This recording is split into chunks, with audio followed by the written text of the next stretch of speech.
As I've told you before, my brother's fandom is falling into squalor.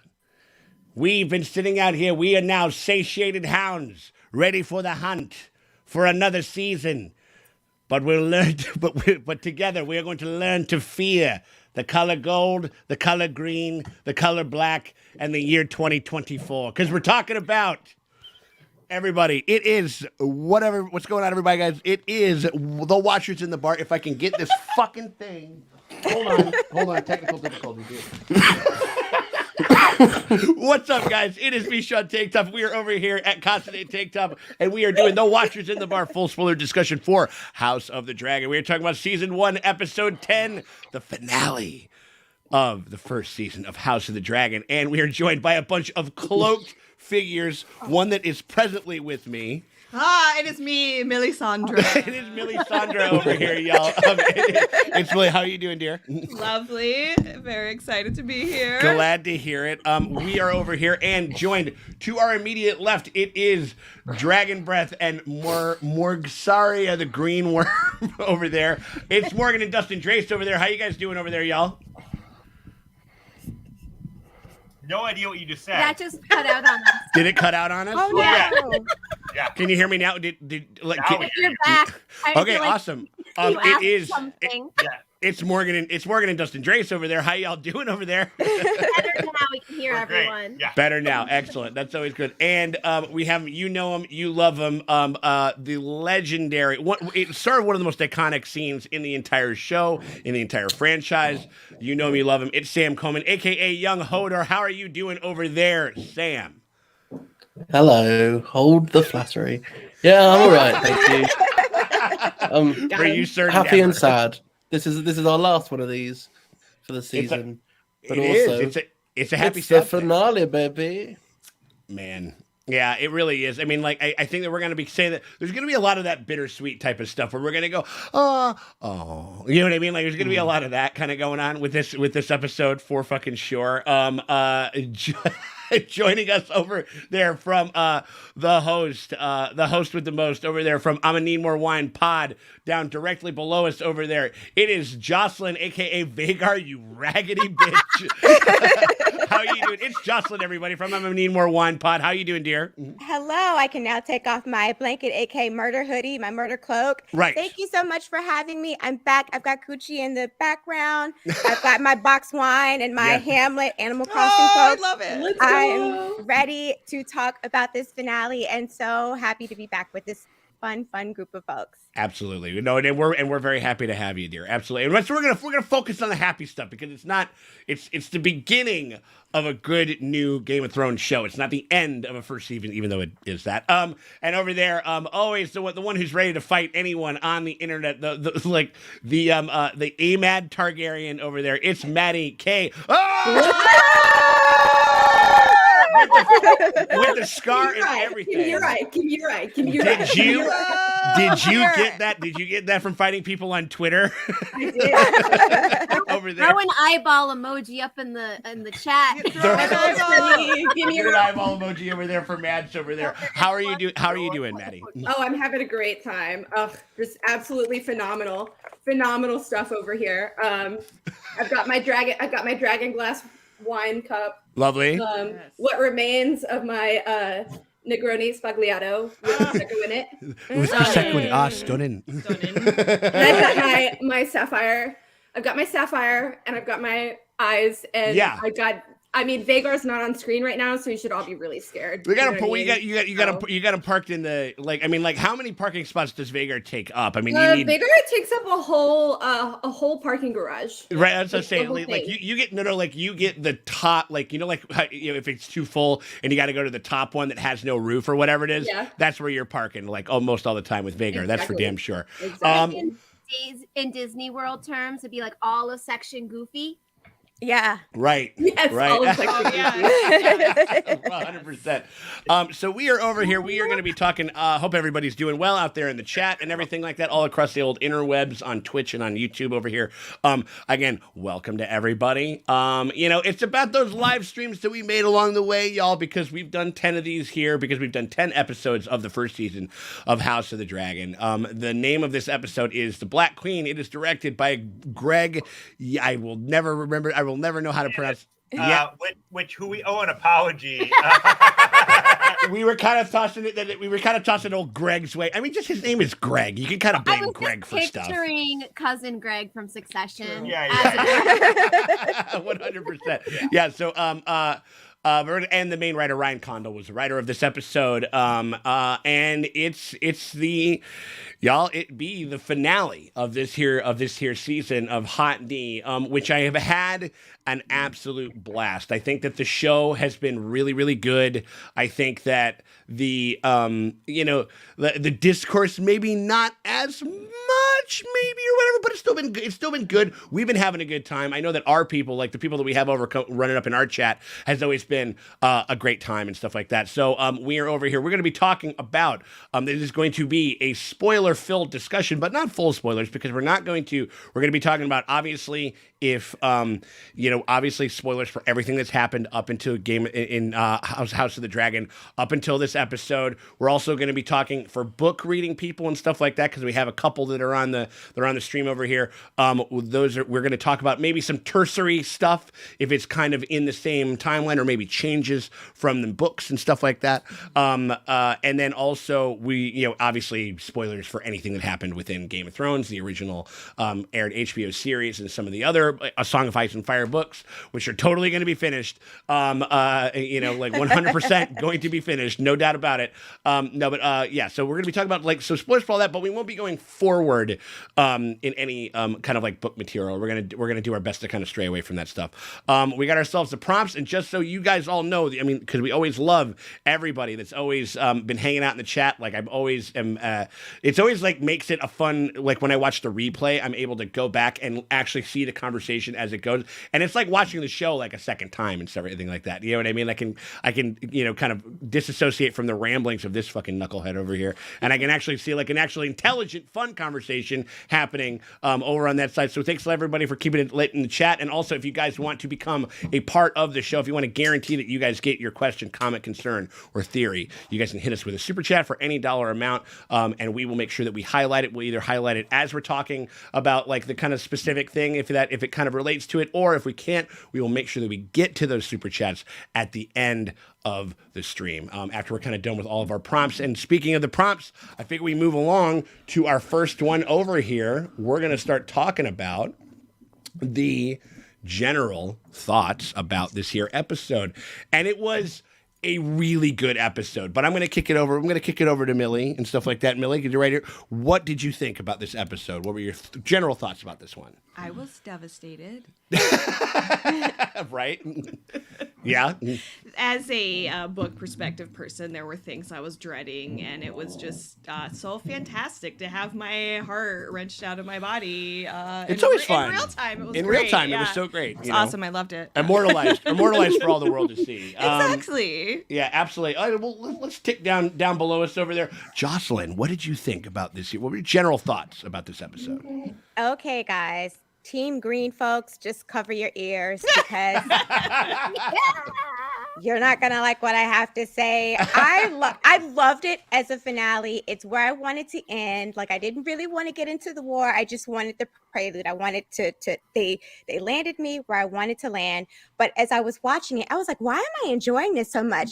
I'm like, holy shit, because I haven't had to look at Kristen Cole. I haven't had to watch Allison like clutching her pearls, like gasping because the ain't shit people in her life ain't being shit. It was kind of fun to have an episode that was, for the most part, focused on Team Black. I understand the writers wanting to give a little bit of balance to Team Green, but I almost feel like there was a little bit overcompensation in that, and I would have loved to have sort of spent a little bit more time with Team Black. So I like that we got to do that. Mm-hmm. And even in the moments where I had to tolerate Otto, he was getting dragged for filth. I mean, favorite line of the night was when Damon was like, "Drunken usurper, cunt of a king." I, in my living room, stood up alone and gave it a round of applause. It was a soothing balm to my soul that I needed in that moment.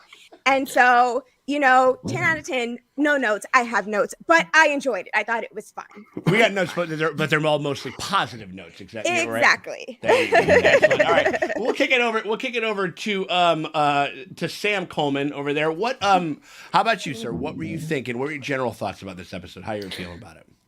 Yeah, it was an interesting final episode in that rather than doing the sort of Marvel thing of a big, like, oh, it's Iron Man and everyone's here and there's a big battle, which is every Marvel film.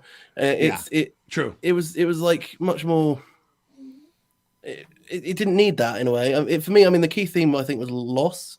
Perhaps like we started with big time, then discussing the possible loss of the sea snake, and then they went on to talk about then they found out about Viserys had died. Right. Then it was sort of like suddenly the loss of Rhaenyra's child. Mm-hmm. The stillbirth, and then suddenly like the boys have to lose their innocence and go off and become men. They lose time because suddenly Rhaenyra's queen all of a sudden has to deal with all of that, and then we end with obviously the loss of a son and a dragon. So it's a really interesting sort of final episode of grief and loss and doom and gloom. That's what we love. Yeah, right.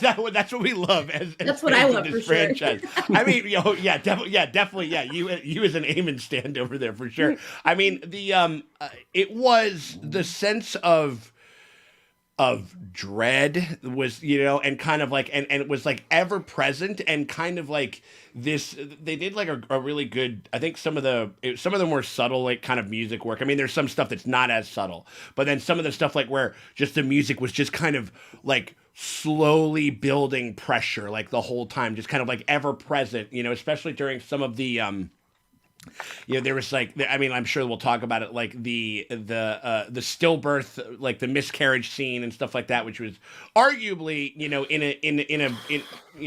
a scene that ended with a rather harrowing kind of like dragon, almost like a dragon, like horror kind of themes, like scene or whatever it was. That kind of takes the cake as far as that. But I do think obviously very necessary. I mean, Emma kind of said like the birth bed is the battlefield for us, and they're kind of doing that, like all of that interesting intercutting between her and Damon, like literally in the war room and stuff like that, which I thought was like, he kind of hit that stuff home pretty good. Mad over there, Maddy Kay, what are you thinking? What about you? What is your general thoughts about this episode? So how are you feeling about it? I'm feeling great, and I have to scroll up because I was scrolling up in my Twitter DMs with our friend Lauren Jocelyn. Sure. Because we were talking about you when the episode leaked. I hadn't seen it yet. Lauren had seen it, and we were like, Jocelyn really wins this episode. Jocelyn is the winner of this episode because one of her faves looks really good and Kristen Cole isn't in it. And like, when you were like, I didn't have to see Kristen. Like, I was just thinking about that. She was like, yeah, Jocelyn and Neil win this episode and nobody else. And I was like, okay. Right. 100%. But yeah, I had a great time with this. I was listening to Trial by Content earlier on my way home, and Joanna, friend of the pod, Joanna, she had a really great line where she was like, Rhaenyra's stance from I'm trying to keep the peace to I'm ready to burn everybody at the end of the episode was so much more believable than the entire last 2 seasons of Daenerys's arc on Game of Thrones. Absolutely. Also, shout out to that one, not to harp on Game of Thrones, but shout out to that one TikTok of Maisie Williams saying, "Oh yeah, I rewatched Thrones. The writing kind of fell off at the end there." No, did you actually say that out loud? Oh, that's crazy. Right on. I was like, I mean, but I enjoyed, all of that. Sure. And I enjoyed getting, the reveal. And, I mean, you got a sapphire, you got something sapphire below that. It's just not a stone lodged in your head or anything I'm like that. a stone cold fox. there you go. There you go. So I really enjoyed that, and I particularly loved the horror movie shooting of the beginning of the sequence. Yeah. Like I was like, this is what dragons are. This is how dragons should be filmed. It's terrifying, and everybody should be shitting their pants the whole time. And I was like, yes, this is exactly correct. I love this so much. Like I just had a great time with this episode. And again, Kristen Cole wasn't in it, so nobody really brought right until the end. No, so.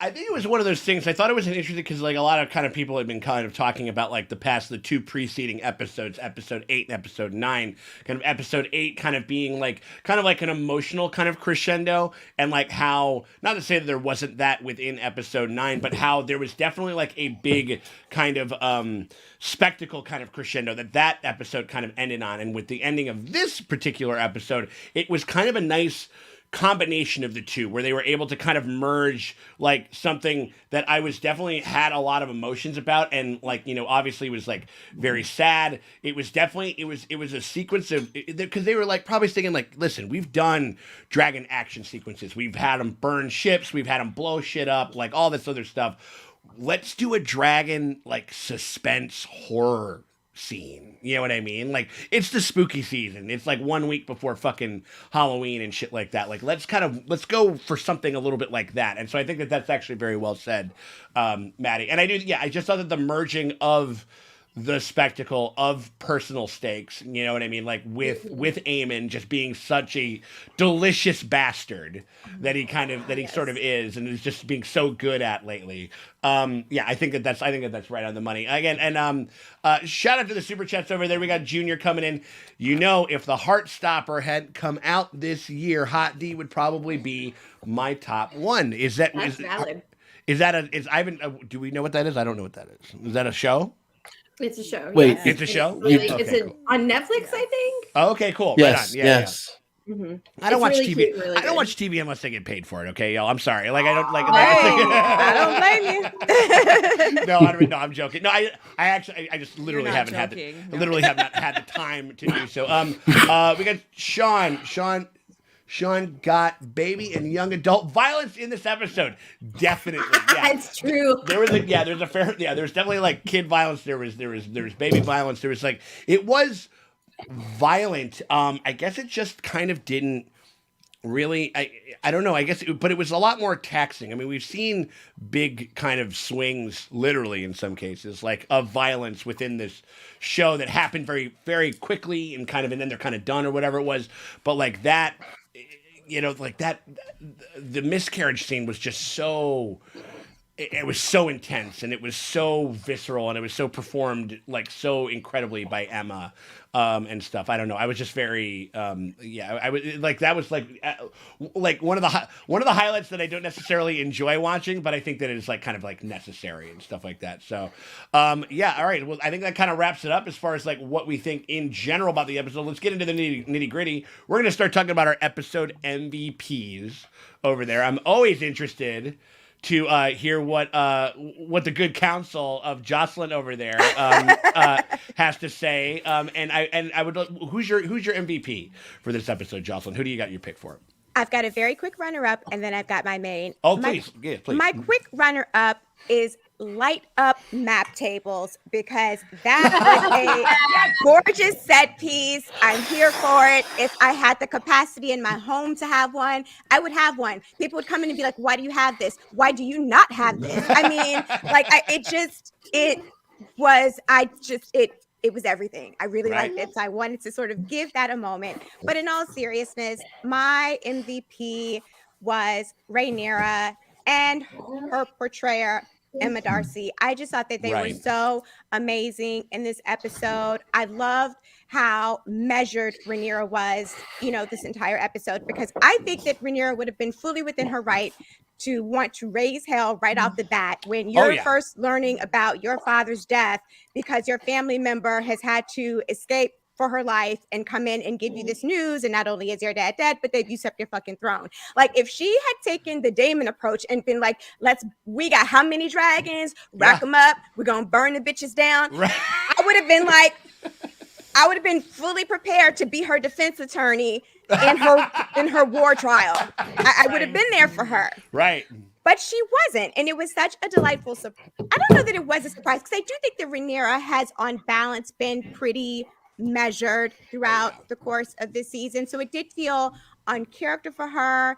I mean, but she was going through it, lost her dad, difficult childbirth, you know, your family members being a little bit wishy-washy in terms of their allegiances, and still her cooler head is prevailing. Your and uncle it's not husband is running around planning the war for you that you haven't even signed off on wanting to do. You know, exactly. And he choked you out a little bit, like my girl, right? And not in the way that I'm sure some people might enjoy, and not in a consensual, this turns me on in the bedroom kind of way, but in and I'm expressing my frustration kind of way. So not cool, Damon, not cool. Not cool. Because of everything my good sis went through, Rhaenyra is my MVP, and I just love everything that Emma Darcy brings to this role. The nuance, it's been such a delight to watch them portray them. All of the actors that have played this role have been amazing, and I mean, highlight of the finale for me for sure.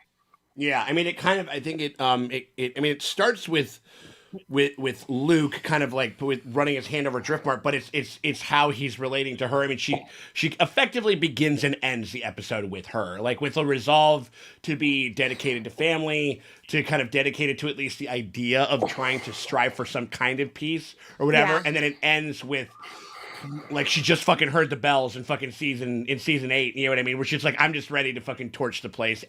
But I think for at least what this whole season has spent almost the whole time building up to is us understanding at least that motivation to do so once we said, kind of to Maddie's point a little bit earlier, where it's like we are like she's ready to take everybody out, and we can understand that we're ready to be on the defense team and shit like that. You know what I mean? I'll represent Rhaenyra for free at this point. She's got my full support in whatever crime she's about to partake in the seasons to come. I am by her side so far. Okay. So far. Yeah. She's got We'll see. yeah, exactly. Obviously, that comes with a slight bit of conditions over there. We got ourselves Joseph Leray coming in. The book quote to sum up the final scene of the episode personally, and with his death, the War of the Ravens and envoys and marriage pacts came to an end, and the War of Fire and Blood began in earnest. And yeah, that's all up here. That's all over there with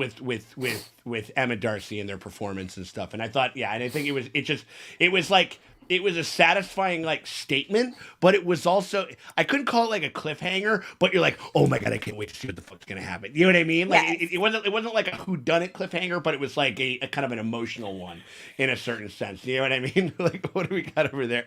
And like, well, what do you got? Well, how about you, Sam? What do you got as far as like your episode MVP over there? What do you got, bud? I've got to give it to the VFX department, specifically the ones who did the dragons. That whole like dragon sequence. Bearing in mind that's just 2 actors like bouncing up and down on a bucking bronco in front of a green screen, and they've animated all the galloping dragons greenie, just, maybe. just and there has been some shade I think online about the dragons not being quite as good as the Thrones dragons, and I think it's just because they're slightly lighter and some darker VFX. You tend to get away with more, sort of blending in with the background. But actually, like, it's impeccable VFX work. I mean, you've never seen anything like it prior to these shows, especially on TV. I mean, even Caraxes looked really great this episode. Yeah. Right. Yeah.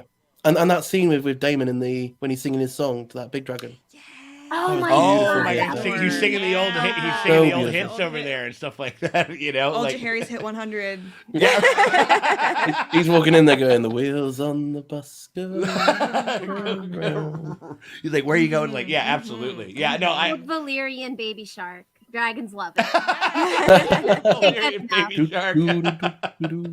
Oh my God, incredible! Yeah, I think that. No, I think that's well said, and I will say, like, I think I want. This is what I would love to actually kind of check out. I wonder if Thrones was. I wonder if Thrones was shot. I'm pretty sure that a good amount of Thrones, if not all of it, was shot on film, which kind of tends to lend itself to like a kind of a deeper, richer kind of like kind of color palette, and that will kind of dictate how you literally animate. You know what I mean? Like certain things to kind of match that. And I wonder if maybe that's something to do with it. Like even though I know that also, I think they're also just kind of afraid of being too dark, and they've kind of had that complaint throughout this season, at least a little bit too. You know what I mean? Yeah. What's that? I don't think they're afraid of that at all. But I think once Sapatrick gets out, then that'll change probably. But. Who knows? I mean, I will say, I remember watching that scene when Luke kind of comes out of the Storm's End Hall for the first time and kind of is getting ready to mount up on. Getting ready to mount on his dragon, and he looks over and he sees the Vhagar is gone. And I think it looked like they were. You could tell there was lightning and stuff like that, but I felt like I was like, it looks like they pushed some of the brightness just a little bit here, so we could really see what was going on. And I mean, it didn't hurt my immersion at all. It helped it as far as that goes. So maybe not. I don't. Definitely not with that one with that beach sex scene that you that the Draces so much over there. But let's go. We like that? What? I'm making a joke. Oh, I was like, wait, what? I was like, yeah, hold on. I was like, are you accusing me of liking a thing that I what? No, sorry. No, facetiousness. Yeah, I got you. No, you're good. No. Yeah, well, Draces, let's kick it over to y'all. What do you guys think? How about you? Who is your MVP for this episode, y'all? My runner-up, and I've seen a little bit of back and forth in the chat. It is Sir Eric. With an E. Yeah. With an E. With an E. Remember that? Not Auric. Eric, You can remember that because he helped Rhaenys exit. Yes. So that's exit. and then E for Aaron, exit. There we go. Love it. And A, he's Team Aegon. True. So that's how you remember those two. But that's fine because he literally robbed the corpse of a king. He did. Usually you wait 1,000 years before you do that. And you call it archaeology. Yeah, exactly. Right. But he's like, no, day 2, I'm an archaeologist. Yoink. Future archaeologist, yeah. Totally. Man is ahead of his time. Okay. Ahead of his time.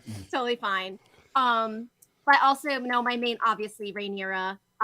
Mostly, I've seen people online who are dumb. Sorry. Wait a second. On the internet, people are dumb. This internet? Right. This internet. On Beyonce's internet. On Beyonce Knowles' internet Beyonce's in internet. 2022, getting on the internet and saying that Rhaenys is being weak this episode because she didn't just immediately murder Otto.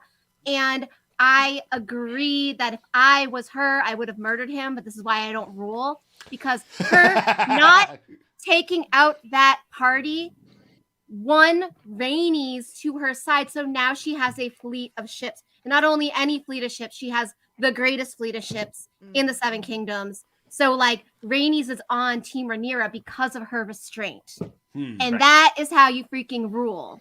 Because you win allies to your side through your actions, not just being doing what you want all chaotically like Daemon likes to do, which is fun to watch and more satisfying. But actually ruling is very boring work. It's a lot of ravens and marriage pacts. And that's actually a successful ruler. Yeah. So I thought she was being a great queen this episode. And she, won a fleet of ships. She lost a son. You win some, you lose some. A daughter and a son. A daughter and a son. Oh, yeah, you got the son, yeah, but I feel like it doesn't, if there wasn't, outside of this whole conflict, I feel like she would have always kind of had that miscarriage. I don't think that was really a war thing. Yeah. And I think that the Luke thing, that was 100% because Greens versus Blacks. So she definitely lost. Sure. Yeah, right. For sure. And then she also lost that dragon, but that was a tiny little dragon. Who It was the needed it? easy one. Who needed it? Oh my God! Barely. I thought it was cute. I mean, he was cute, but as we're far as going to war, man. Morgan, you raggedy bitch. Yeah, no shit, absolutely. Yeah, this fucking Eric. I am more upset about Luke than I am about. I love dragons, but that was just a baby dragon. That was basically like a duck. Definitely more upset about Luke. I'm with you, Morgan. Yeah, I'm with you, Morgan. well, Jesus. I mean, I think we're more upset about Luke. I think for sure. But and that baby dragon. Dragons are better than people. They are. That's but true. But that baby dragon did start stuff with an old granny war machine.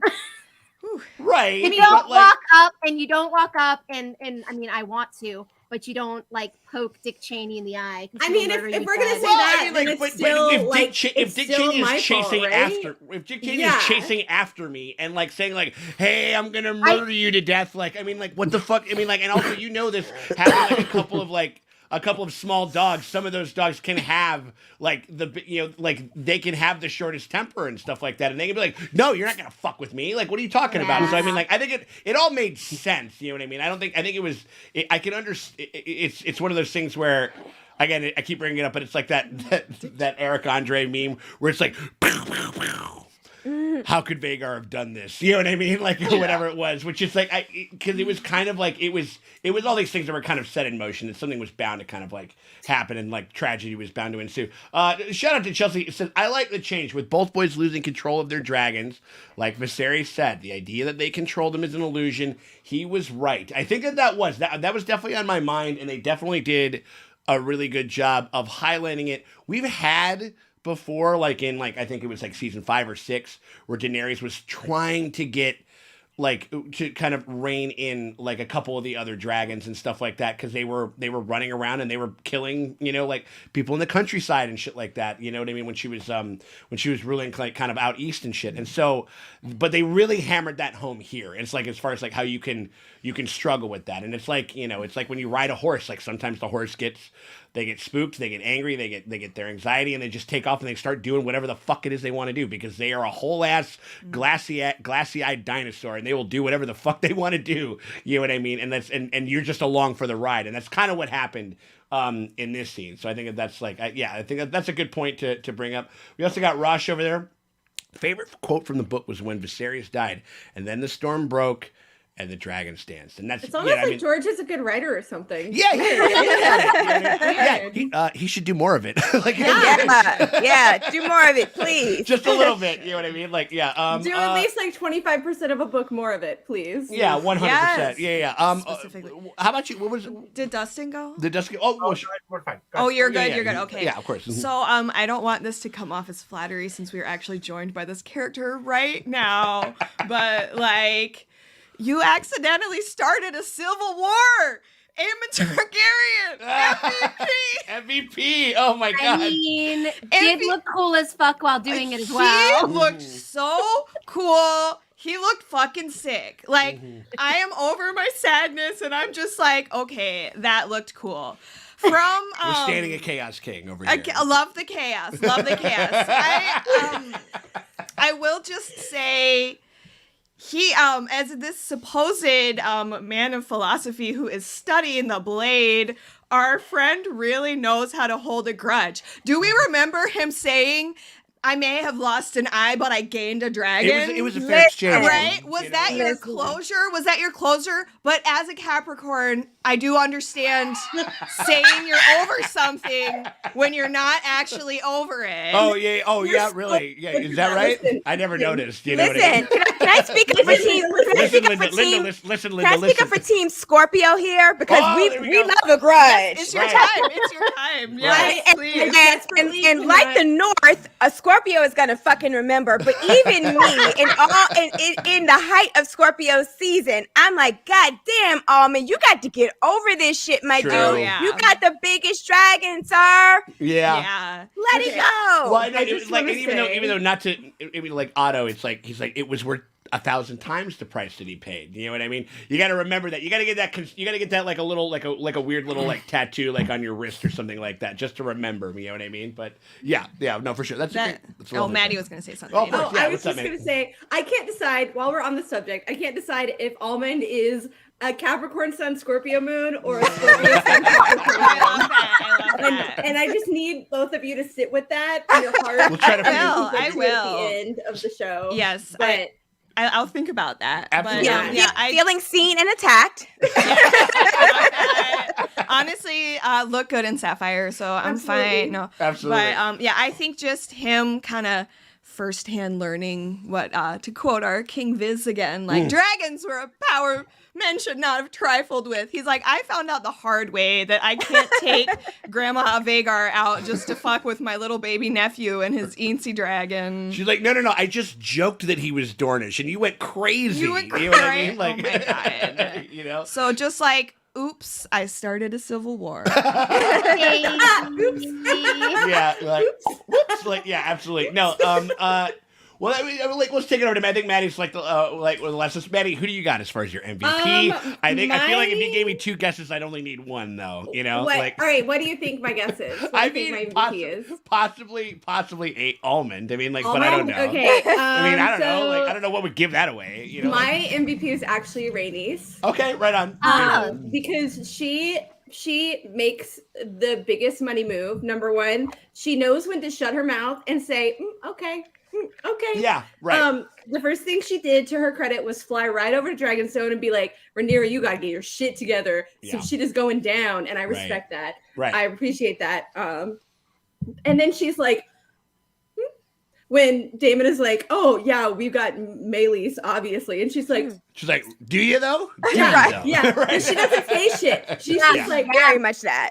Yeah. But then when Corlys wakes up, he's like, man, fuck her, like, blah blah blah. And Rhaenys was like, actually, I was really impressed with her. I think she's a great ruler. And that is why the only reason why Team Black gets the fucking Velaryon fleet, which you know, fucking Corlys has already garrisoned and manned the Stepstones, which was Rhaenyra's idea several years ago anyway. And so like I don't think people who are not like insane book freaks like I am understand how big a deal the Stepstones is in terms of how much trade goes through there specifically for Westeros. Absolutely. And how much that's like the only way that you can get from Westeros to Essos.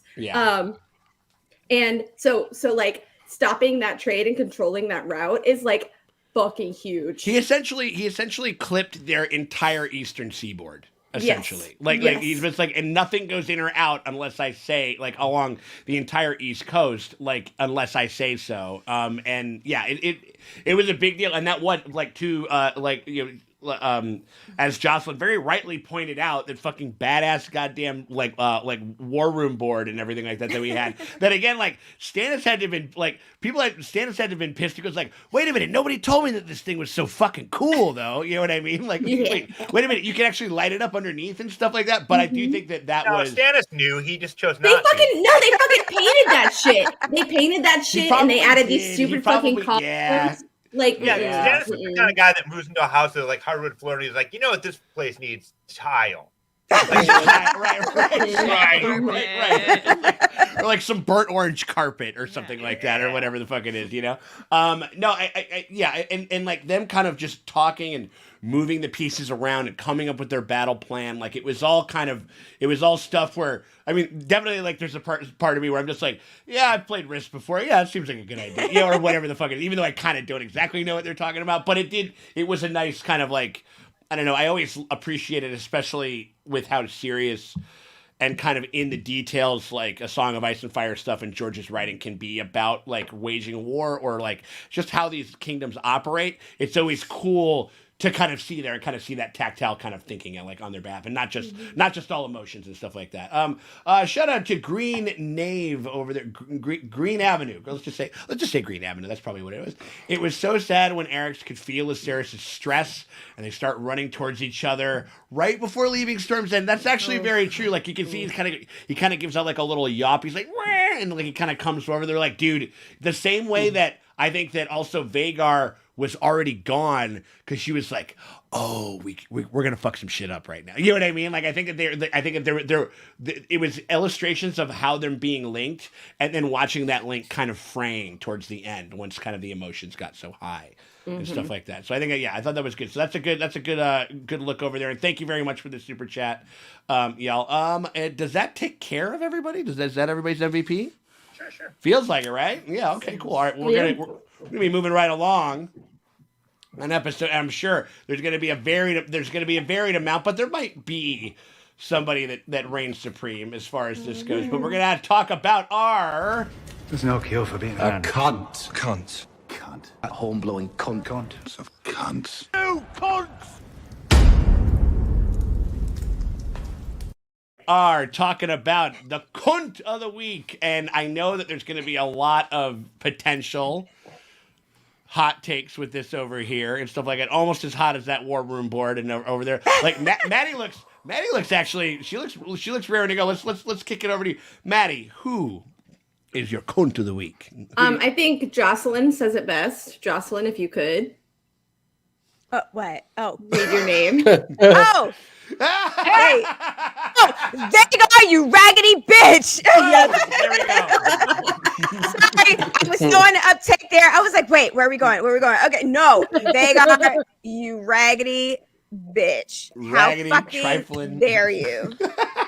Do you want to? Is that your pick, Jocelyn? Do you want to just go all in? That's not my pick. I've got a complete. Cool. I respect it. I love a twist. Okay, so I just want to take this moment to be like, this episode was super fucking cool because we learned a lot about like writer and dragon synergy and how they may not always match intent, but they will always match vibe. You know what I mean? Sure. So Almond, gets on his dragon. He's like, watch this, and he gets up on Vhagar. And also, I just want to say again, I think it was so smart to film that whole thing like a horror scene. The second that you see Vhagar when you come in, only to realize that Vhagar is not there when Lucerys leaves is like a huge, like I got chills. And I was like, even though I knew what was going to happen, I was like, oh, it's happening. Well, that's how it is for book readers. Like you get to watch their interpretation of how this thing actually moves and happens and stuff like that, which is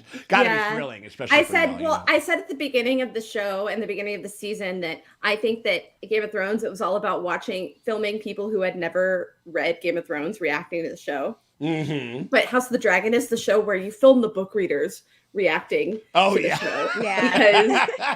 Because we have all of these preconceived notions, right? We have everything, like we think we know how it's going to go down. We don't actually fucking know how it's going to go down. Sure. It's almost like a double surprise in a certain sense. It really is. It truly is. Yeah, because ultimately we're getting everything that we know and we're hypothesizing from a deeply biased propaganda source, which we know. We're all aware of it. And Thank you. It is fully 100% propaganda.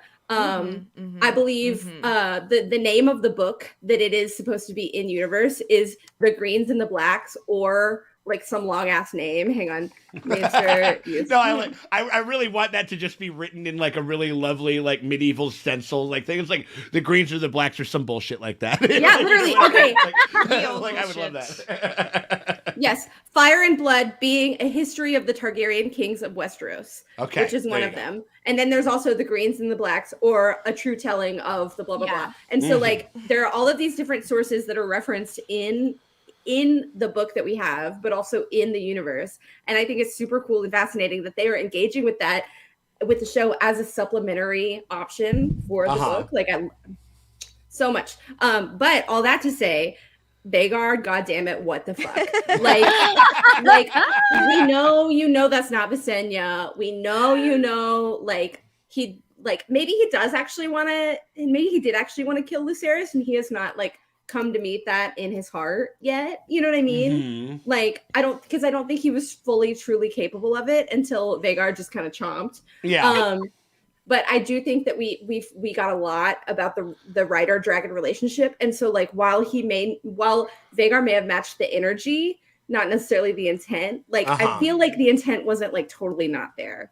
You know what I mean? Oh yeah, no. I mean, at least you know that he's fucking playing all the hits. He's talking in old Valyria. He's talking about "Come over, boy, where are you?" Like he's speaking. He's talking all of the game, and like I think Vhagar was like in a certain sense is like, oh, cool, we're playing all the hits. Okay, cool. All right, here I go killing again. Literally, there's an element. I think there. She just felt kind of like crazy because you used that big smile after she did it.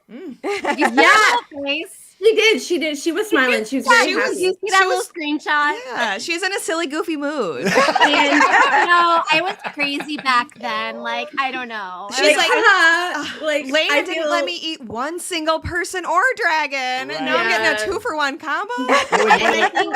I was doing Aaron water shows for peasants.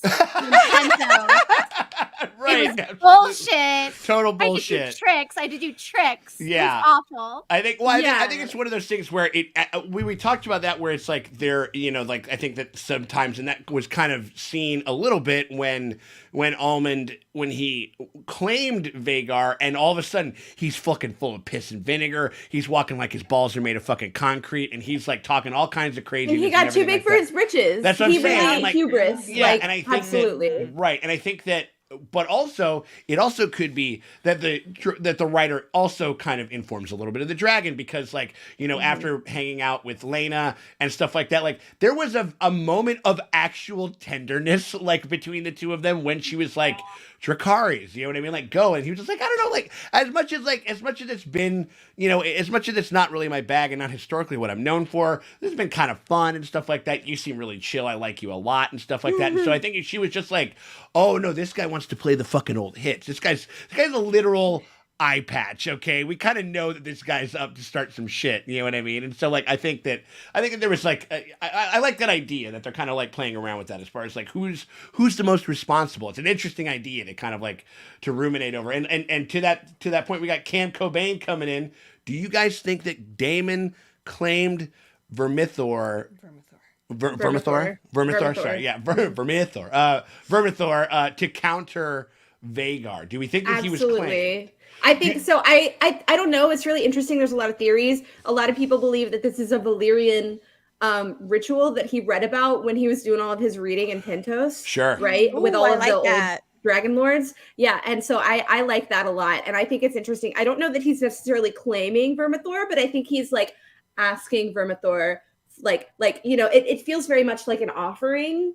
Yeah. As opposed to like a claim, right? Mm-hmm. And so I think it's super interesting. He's also talking about like the song lyrics, which so many other people have covered in such extensive things. Like the song has lyrics and they're important, and it's all about the dragon, the two heads asking the third head a question, and like, can we fly beautifully and freely, and like all of this stuff. And so it's, I think it's honestly like a Valyrian lullaby. And I think he's just kind of like coaxing Vermithor to be like, you want to hang out with us. Yeah, right. You want to be our friend. You're invited to our sleepovers. Yeah. Like, remember me? I'm the nice one that sings to you. No, like, I think it. Damon's like, babe, I'm gonna get you an arranged marriage. Yes. I'm gonna find you just a nice lady to settle down with, or a nice fella. Right. I don't remember who ended up writing Vermithor. Yeah, no, I think it was kind of like a thing like He's wiggling her eyes. Right. No, I think it was definitely like a thing where he was kind of just like, I'm just checking in just to see how you're doing and stuff like that. Like we might be starting a war pretty soon or whatever, but just wanted to make sure that we're all good, and everything like that. You're good. Like follow up on my email. Right, exactly, 100%. We could maybe we can save this for unless if somebody talks about them over there. But here, let's kick it up, Millie. Who was your cunt of the week? It really just because this is the only time for 2 whole years that we'll get to call this guy a cunt. Otto Hightower, you're my cunt of the week. Right. Yeah. I don't care if you were barely in this episode, because you were the fucking audacity for showing up again. Right. Just the lion, like, the witch, the audacity. Rhaenyra saving you on the same bridge from the same situation for the second time. Yeah. Because she saved his ass the first time. He would have been dead both times. Yeah. Absolutely. Listen, it would have been some slow singing and flower bringing for Otto. Like, slow singing and flower bringing. I love that. But no, so that's your guy. Fuck that guy. Yeah. Yeah. He looks like he just looks like I would say this, like he looks like a bored werewolf mid transformation. You know what I mean? That's just kind of what I'm thinking. Like that's what Otto Hightower does. Kind of gives. That's the energy that he gives over there. No, but I think that's you're so not wrong. You're so fucking I mean? not like, wrong. You know I don't know. You know what I mean? Like, and so I think that like I don't know. I think that it was. I mean, but this one, that was an interesting, and there were a lot of this was interesting where there were a lot of callbacks to other episodes, specifically the very first 2, especially like big callbacks, like with the birthing scene, like with like it was very reminiscent of Emma and everything like that. Like there was definitely a bunch of callbacks with like on that scene with Cyrax, like hanging out, like we're parlaying, but like this time Otto's kind of holding more of the cards in a certain sense. You know what I mean? Like, even though he doesn't have a dragon, even though like he has sleepy werewolf like mammoth balls apparently, because he'll just go there. He's like, I'll go there without a dragon. I don't give a fuck. Like, is he just banking on Rhaenyra's like good nature? Is that, do you guys think, or what do you think he's doing there? Or do you think that he's like, they're not gonna fucking kill me? Because I would be afraid for my life. If that, what do you guys think? He's a religious zealot, so I think when you're a religious zealot, you just believe in your cause so fucking. Yeah. If he dies, he's a martyr. Yeah. That's it. That's I think. Yeah, and you know what? Kind of respect to that because he's willing to go there to die.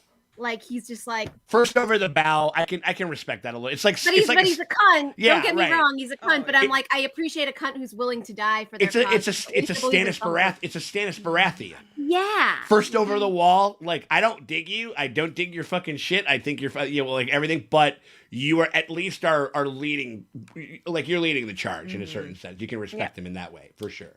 Okay, Sam, how about you, buddy? Like, who do you got over there as your cunt of the week? What do you got, bud? So I decided to take this prompt, knowing that everyone else would say all of those, in the more sort of British way of the term cunt, which is kind of a term of endearment. Oh, let's go. Let's go. Here we go. I like that. I love it. Tell me so, more. And so the person I was like, you cunt. Rhaenys, right? Rhaenys? Oh, Rhaenys, right? Yeah, there we go. She spent most of that episode when everyone else was like pooing themselves and getting all sort of worried and whatever. She's just in the corner, smirking away, watching it all go down, sipping her little tea with her finger out. You know, she's doing all of that. You know, when Rhaenyra's like, "Can we have the room, please?" And then she just like turns and gives that little smile. Oh, like, that look! I love that moment. That was one of my favorite moments. Yeah. And also, if we're talking about the other definition, if we're looking at charisma, uniqueness, nerve, Talent. To RuPaul's Drag Race.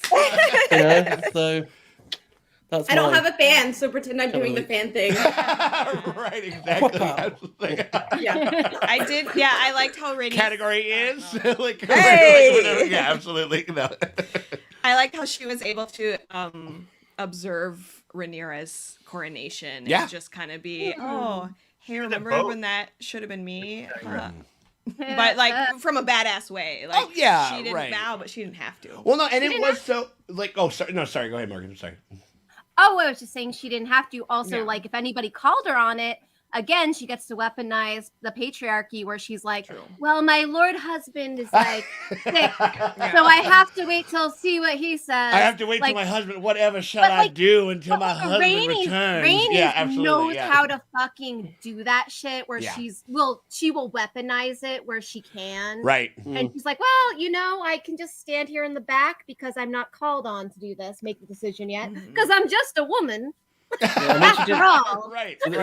When she didn't bow during the the coronation bit, when she's just at the back standing there like, I ain't bowing for you. Yeah, right. No, I mean, like, not yet. You gotta earn it. I'm as somebody who is you know, like the second part of like a very large house. I don't have to do shit. Like, you know what I mean? I don't care if I'm the only one doing it. You know what I mean? Yeah, for sure.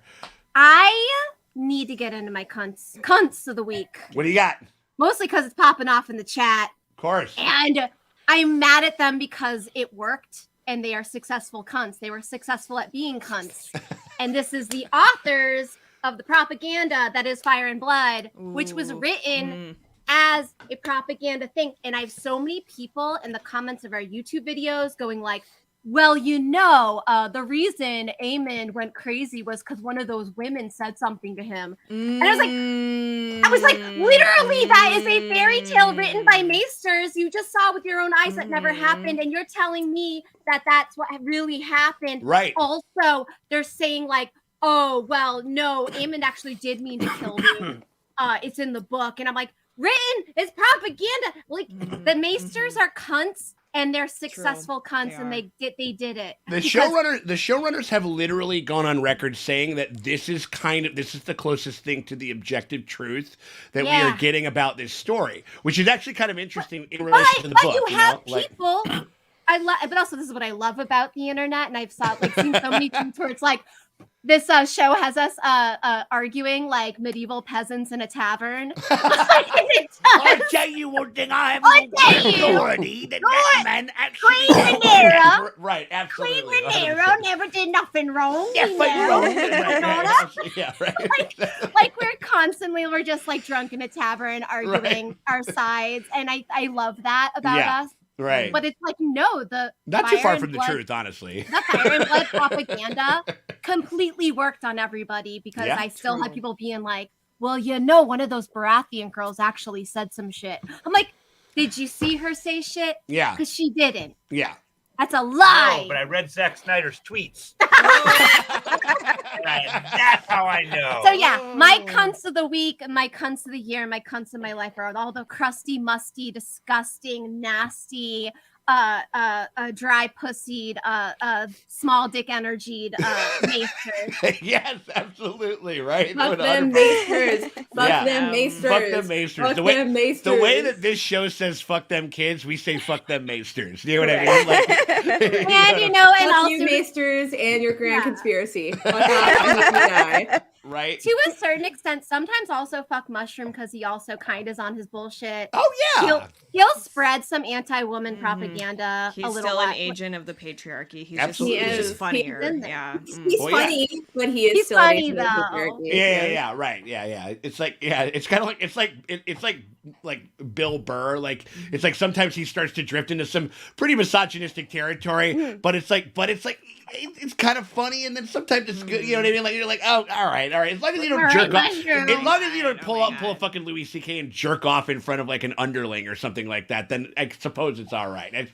that very low bar that we've decided to set ourselves for entertainers. The maester, like what we were talking about earlier with like Visenya, and you're saying like she probably would have had the miscarriage regardless. It was the maesters who were like, oh, her women problems upset her so that she miscarried the babe. Right. So that is another. She went into a black fury. That's what they called it's it. like discounting any like legitimacy she has just because she's a woman. A woman. Woman.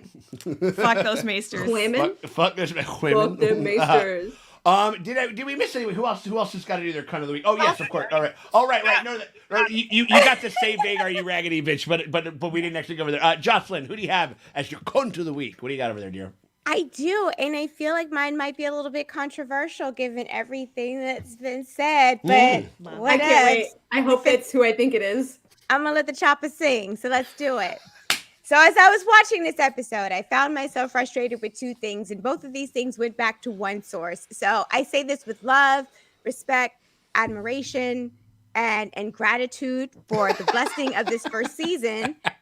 But my cunt of the week was the writers. And let me tell you why. I don't disagree. Wait, hold on. A Game of Thrones fan getting mad at the writers of the Game of Thrones? Never heard of that shit. Right, because I felt like when I sort of listen, I almost came into this saying, listen, I love Rhaenys. Rhaenys' pieces, I love her down, but she was almost my cunt of the week because I'm a little frustrated. Okay. And when because I realized though that my frustration is not with this character, it's with the writing for this character, and it's the writing from this episode.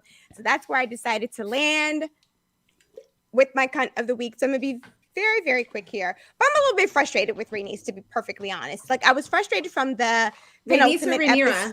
Rhaenys, Okay. not Rhaenyra. With Rhaenys. Oh, but you know what? I do have a secondary frustration with Rhaenyra. But I'm gonna get there. But I'm starting. Rhaenyra's catching strays. Listen, I've got issues with the Rays, okay? Whether it's Rhaenys or Rhaenyra, but let me start with Rhaenys. So, Maddie Kay. No. I was already a little bit frustrated in the penultimate episode, right? Where like you guys have talked about it. Rhaenys has this opportunity to literally like end this whole fucking show and like blow the fandom up by like just burning all these motherfuckers. But I can live with that. I'm okay with that. But I guess where my pet peeve is when things happen because they have to happen, but the writers don't like fully, in my opinion, like express and sort of justify and explain why the obvious thing didn't happen, but this other thing happened, because we can't end the series, because obviously if Rhaenys had blasted those bitches on stage during Aegon's coronation, Right. Game over, Yeah. series over, we're done. And I can live with that. But going into the finale, I was super curious about like what the justification would be, like what would the rationale be. And the thing that kind of frustrated me with Rhaenys, even though, like I said, y'all, don't get mad at me because I still love her 10 toes down.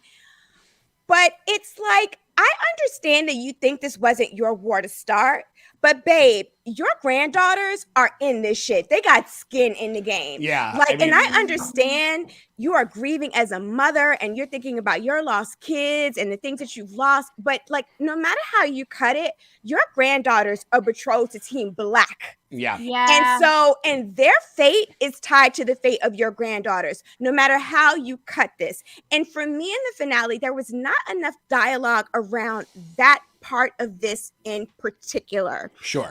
And also, you know, Rhaenys is like, it's not my war to start. We can be Switzerland. We cannot be part of it. We can be part of it. And this isn't just Rhaenys, it's also Corlys too. Y'all know I love my Sea-Snack, but Sea-Snack was part of this like weird dialogue to me as well, because I'm like, I understand that you think you have a choice and that you think you don't need to pick a side, but you also realize you command this like powerful fleet.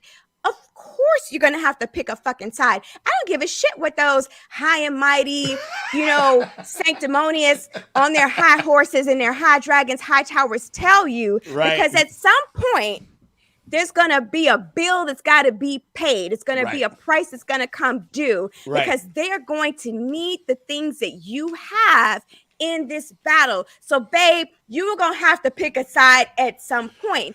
And I'm not saying that I don't think Rhaenys understood that. And I'm not saying I don't think Corlys understood that. But it was a little bit frustrating to me that they were sort of coming at this from this very, like, neutral, this isn't us. So she said, Rhaenyra, girl, your daddy dead. They stole your throne, girl. They coming after you and your kids. And for me, I would have been like, bitch, me?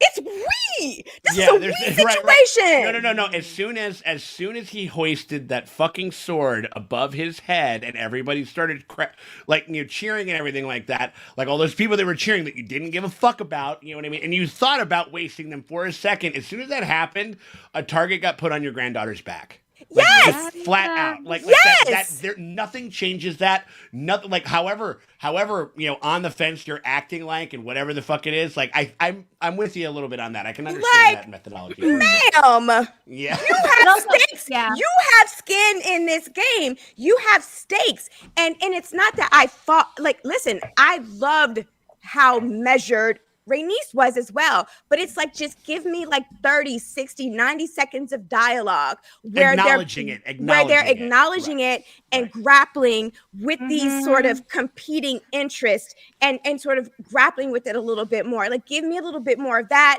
and I can buy into it. I'm all good. And I'm like, okay, I get it. So I was frustrated with that. And then secondarily, listen, I told y'all Rhaenyra was my MVP, but I'm still like, why are you sending your sweet, precious babies out here in these streets? Solo. And listen, I feel you. Yes. Listen, the last time I was on this show, I advocated for my boy Jace and the value of pocket sand. I have since acquired pocket sand. So, and Jace made a point. Dragons, they get places quick. Yeah. But dragons aren't like mini coops. You could sit another motherfucker on that dragon with your baby.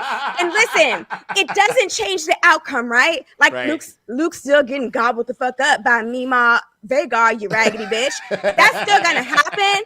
But I'm not going to send my sweet, precious baby child, my child who is like shed tears over the very prospect of inheritance because he is sad about his family being dead. I'm not sending that baby out in these streets with fucking Almond and the Ottos and all these motherfuckers. Listen, you say what you want about the Greens, but they've been gearing up for war. Like they're not playing. They've been preparing. I agree with you, and I want to say, like, I'm all for Jace going if he wants to go, but why do we also have to send Luke? Like, he clearly is not into it. He clearly doesn't want to. He doesn't want to disappoint his mama. And but listen, and I know that like misogyny is a thing, and so maybe that's why you don't send Rhaenys with Luke, despite the fact that Rhaenys right there, right? But Rhaenys has the Baratheon ties, right. I'm like, but even if that's where you land, even if you land on the fact that Luke is gonna go out here, and it's like, okay, girl, That's I guess right. She's half Baratheon. I totally forgot about that would have been. Yeah, her mama is Jocelyn Baratheon. Jocelyn Baratheon. Yes. And I'm like, just give me 90 seconds, 120 seconds of dialogue where I can sort of better understand how we came to these terrible decisions. Sure. Well, outside of them needing to happen because they happen in the book. Do you want to know what I was thinking was going to happen was the fact that because he was kind of he had that really great talk where he goes like, I had to earn my inheritance, and she tries to imbue him with a sense of purpose despite his very obvious kind of misgivings and his fear about taking over everything. And I thought it would have been one of those things. He goes like, if he's like, well, okay. If she even says like, listen, I know you're not into it. I think, the Maesters just told me there might be a storm coming or whatever it is. Listen, I got Jace. I'm sending him to Winterfell. If Winterfell commits, that kind of almost ensures most of the North. The whole North. Like kind of going with it. So let's just put our eggs in that basket. But he's not convinced and he decides to go to prove himself. Maybe that kind of would be an interesting thing, and it would almost make it more tragic in a way because he's doing it to prove himself to his mother in a certain sense, and it's another character beat for Jace. It kind of makes him like a little bit more kind of like courageous. Maybe that's something that they could do. I understand, and I think that like, and I know I've harped on this or whatever, but I do think it is a byproduct of some of the time compression that we've had with some of this with this season. Like, I mean, either this season needed to be like 14 episodes long, or we needed to basically just kind of do this in two seasons, essentially. This amount of material. Yes. Because it is good enough, and the writers are good enough, and the story is good enough, and the characters are good enough. Could you imagine having like one scene of tenderness between Rhaenyra and Harwin Strong? I know that Maddie has, but I mean, like, can you remember like one more day with Lena and like, and that type of thing? Yeah, I mean, wait, what? Yeah, look. I need it to be tender. Well, whatever. I mean, like, you know what I'm saying? Like the whole or just anything, right? Like a scene. You know what I mean? How about that? Like, even, you know what I mean? Like Daemon and Rhaenyra, we don't get to see them having like a chill, cute moment. We just see like them in a group, right? And then, that's gonna bring me because I think I'm gonna come in because I'm kind of surprised that this didn't get brought up, and I'm also gonna kind of piggyback off of Bloody Elbow 666. Contrary to a lot of people, I love the David choking scene, establishing him as a good but dark character in the same episode as they establish Aemon as a bad but also good character was very poetic. I think I can deal with the synergy there. He was going to be my low-key cunt of the week, though. I'm surprised that nobody said Daemon. I do want to say, though, shocked, I didn't know this was an unpopular read, but I saw that scene and I was like, this is a sex thing. Like, she doesn't react. He looks like he almost shoots it at the end. Like, literally, like about her dad. No, they were talking. Listen, they were talking, and like when he grabs her, she's like slightly alarmed, but she's not surprised, and she doesn't ever look like she's in fear of her life. Like she's very much like a. Right now, like I think it was more of like a we're not in a scene, what is happening situation than a why I feel like I'm about to die right now. You know what I mean? Yeah, I mean, and I think that we have seen multiple scenes where Daemon is presented with the opportunity to hurt or kill Rhaenyra, and he does not take it. So I don't ever think that she was. We saw that, and so I don't ever think that she was in fear for her life. And Emma Darcy does a great job of looking, because I looked at the emotions on their face. Like I replayed that scene and I was like, I think this is a sex thing. And you're right. There is a moment and I saw someone say, I don't know if this is true. This has not been verified by any official sources. Someone said that there was a sex scene on that painted table, but it was cut or changed. Sure. But I feel like that's what they were kind of playing. Maybe. I mean, definitely with Damon. I don't know if I could speak to Emma necessarily. It didn't. It felt like it definitely on his part. It felt like there was a component of that there. I do think, like it's definitely sexual for him. It doesn't have to be sexual for her. Sure, but right. like she was. I don't want to hear shit about my boy Larry Strong after this, God. Maddie. Man, but here's the thing. Larry. Yeah, I don't. Yeah, I don't think. I mean, like. I mean, that wasn't. I mean, I don't know if I necessarily. But I don't know. Like, and I'm not here. Sure. I'm not out here defending No, Damon. Like, whatever, he sucks. But I'm just like, I don't understand. Like. And like Morgan said, I don't understand the people who are like, "Oh, the foot thing was fine, but the Damon choking scene is too far." Like, I don't get it. You got to take them both, or like not at all. Yeah, you know I mean, and that's what this world and this show is clearly like likes to kind of traffic in a little bit and stuff. Terrible. Let's just get comfortable with it. Yeah, Emma Darcy did speak about that scene in an interview as well. Oh, what did they say? They said that everyone reacts to grief differently. So Damon is really reacting to this grief about his brother's death.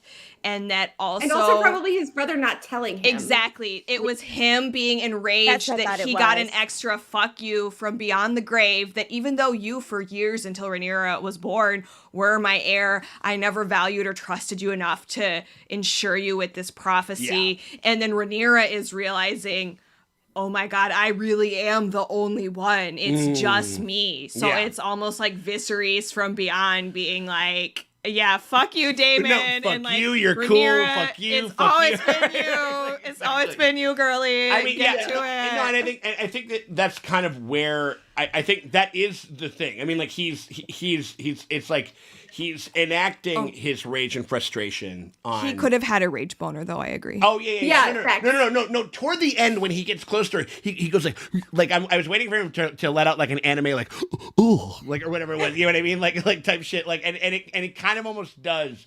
But I think that because I just think that it's a bit he had like his as far as anger, frustration, shame, all that stuff. It's all a big boner goulash with Damon. You know what I mean? And I think that was a component of it. I do think that it was him enacting it on his wife, on his niece wife, like for things that were out of his control, that weren't of her control, but he was kind of he was taking it out on her, and that's why he's kind of my cunt of the week. So that's why he's your cunt of the week, right, Dustin? Like, that was gonna be mine. Yeah, for sure. Yeah, that was mine. Yeah, I mean, like it was like, I mean, it was. Yeah, it's a complicated scene, and I think I kind of understand where it was, but I think it was. Yeah, I don't know. It was a dicey one. Oh, we got the Big Appa coming in and goes like, I thought Damon was singing Valerian Barry White to Vermithor. It kind of did sound like it. Who knows, man? Yeah, absolutely. It's like, oh my, like he's doing all that shit. Oh my God, that'd be amazing. Now I know what we have to. Also, shout out the sex bots are back. Hell yeah! I do want to shout out Lucy Fur, who said, "LOL, I would like to hear." They have an accent request. Oh God. Oh yeah. From who? From Lucy Fur. Well, let me. How can I? It's like 5 or 6 messages up. It's very not far. I want to hear you say big boner goulash in a Sean Connery voice. Okay, it's like, hold on. Well, you can see our man Damon over there. He's got himself a big boner goulash over there. A boner goulash, Miss Moneypenny. Yeah, absolutely. Yeah, all right, there we go. All right, that's the only one that I'll be doing. You're gonna have to pay me if you want me to say any. If you want me to do any more ones. Shout out to Mr. J. Damon. Probably could only finish when he's choking someone while talking about his relative. It's kind of what we were saying before, where it's Targaryen it's the Targaryenness of them. You know what I mean? Like where it's just they sort of mix it all up and they sort of kind of get it all going together. That we were thinking that she had Damon out of the room because Corlys was coming back, but I think it was Joanna on the House of R podcast who said like, no, it was her being like, oh, Damon, go play with your toys the same way in the earlier councils. Otto and Viserys would be like, Damon, you can go hold the golf cloak. This whole Like- episode was a mirror of the first two. Exactly. So that's episodes, why, absolutely. and Corlys was even more like, "Oh, I get you as a leader, Rhaenyra, because you're kind of doing the same thing, taking this wild card guy out. Like, go play with your dragons now." Yeah. And there You know, was there's another interesting thing at play here, where if Daemon, obviously Daemon is married to Rhaenyra, but Rhaenyra's the queen, and in a world like that, he just assaulted the queen. Yeah. he could have his hand. He assaulted a woman. I know. I have been saying she needed to hit him with the Daenerys Targaryen. Yeah, like I am your queen. The now. next time you put your hands on me, the last time you have a hand. Yeah, I think that I agree with Morgan on that. That she should have kind of put him in his place a little more. Even Joffrey they needed a little more rebuke, right? Even that fucking cunt Joffrey Baratheon, when Cersei slapped him, was like, "You just slapped the king. The next time you do that, that's treason. You should be dead for this." Yeah. And that was his own mother. And how does Joffrey Baratheon have more sense of decorum? Oh my gosh. No, I'm with you. I think that's well said, D. I mean, as far as there should have been one more added rebuke. Like, if we're going to do this, then we'd be like, yeah, okay, you can do this again. You can try this again. You know what I mean? But it's going to be a different outcome the next time. You know what I mean? She's that would now have been the queen, the queen. A little bit, you know what I mean? And also because it was they were, I mean, this sounds like a little reductive, but they were kind of teeing us up for a bit of a girl boss moment where she's like, clear the room. And everybody's like, oh my God, she's going to really give it to him. And then she just gets choked out. It was a little strange. You know what I mean? Without even like a little bit of a retort. You know what I mean? Shout out to Powerbog 2256. Did anyone catch the Easter egg about the book that Daemon mentioned when he grabbed Rhaenyra? Signs and portents written by Rhaenys the Dreamer. But Daemon knows more than we think. Well, he's been reading up. He's been reading up on everything. Rhaenys the Dreamer is low key one of my favorite Targaryens. Shout out to you, Powerball. Yeah, there we go. Yeah. Mm-hmm. Would you call him? I've always been very curious about the 12 years of Rhaenys the Dreamer when they left Valyria. Yeah. Nothing happened. No, guys. I'm for real. I'm serious. 12 years. Yeah, and so convinced her whole family to leave. So let me just give some background on this character. So Rhaenys the Dreamer is Aegon the Conqueror's grandmother? ? Or mother, something. So Rhaenys the Dreamer is a dragon dreamer who had the Song of Ice and Fire dream, the thing that's carved on the cat's paw's dagger. That is Rhaenys the Dreamer's dream. And so she convinced her whole family Targaryens to move from Valyria to Westeros. And they showed up on this shitty ass island and built Dragonstone for no fucking reason. And they were like, what's going on? What's going on? What's going on? And it's also said that she foretold the doom of Valyria. And she was kind of a Cassandra figure. That's what I was saying. I was like, she told them that it was going to blow up, and then there was 12 years where it didn't blow up. Well, they had to have enough time to build the castle, right? Right, or at least part of it, just start of it, you know? I guess they were distracted, but it's I don't know, man. After 5 years, it gets a little rough. Yeah, but so basically, Rhaenys the Dreamer is the original one, and also notable for being Daenerys's original namesake. Was the one who had the dream that brought the Targaryens to Westeros and saved them from the doom. So. Yeah, right. But that's the long 12 years.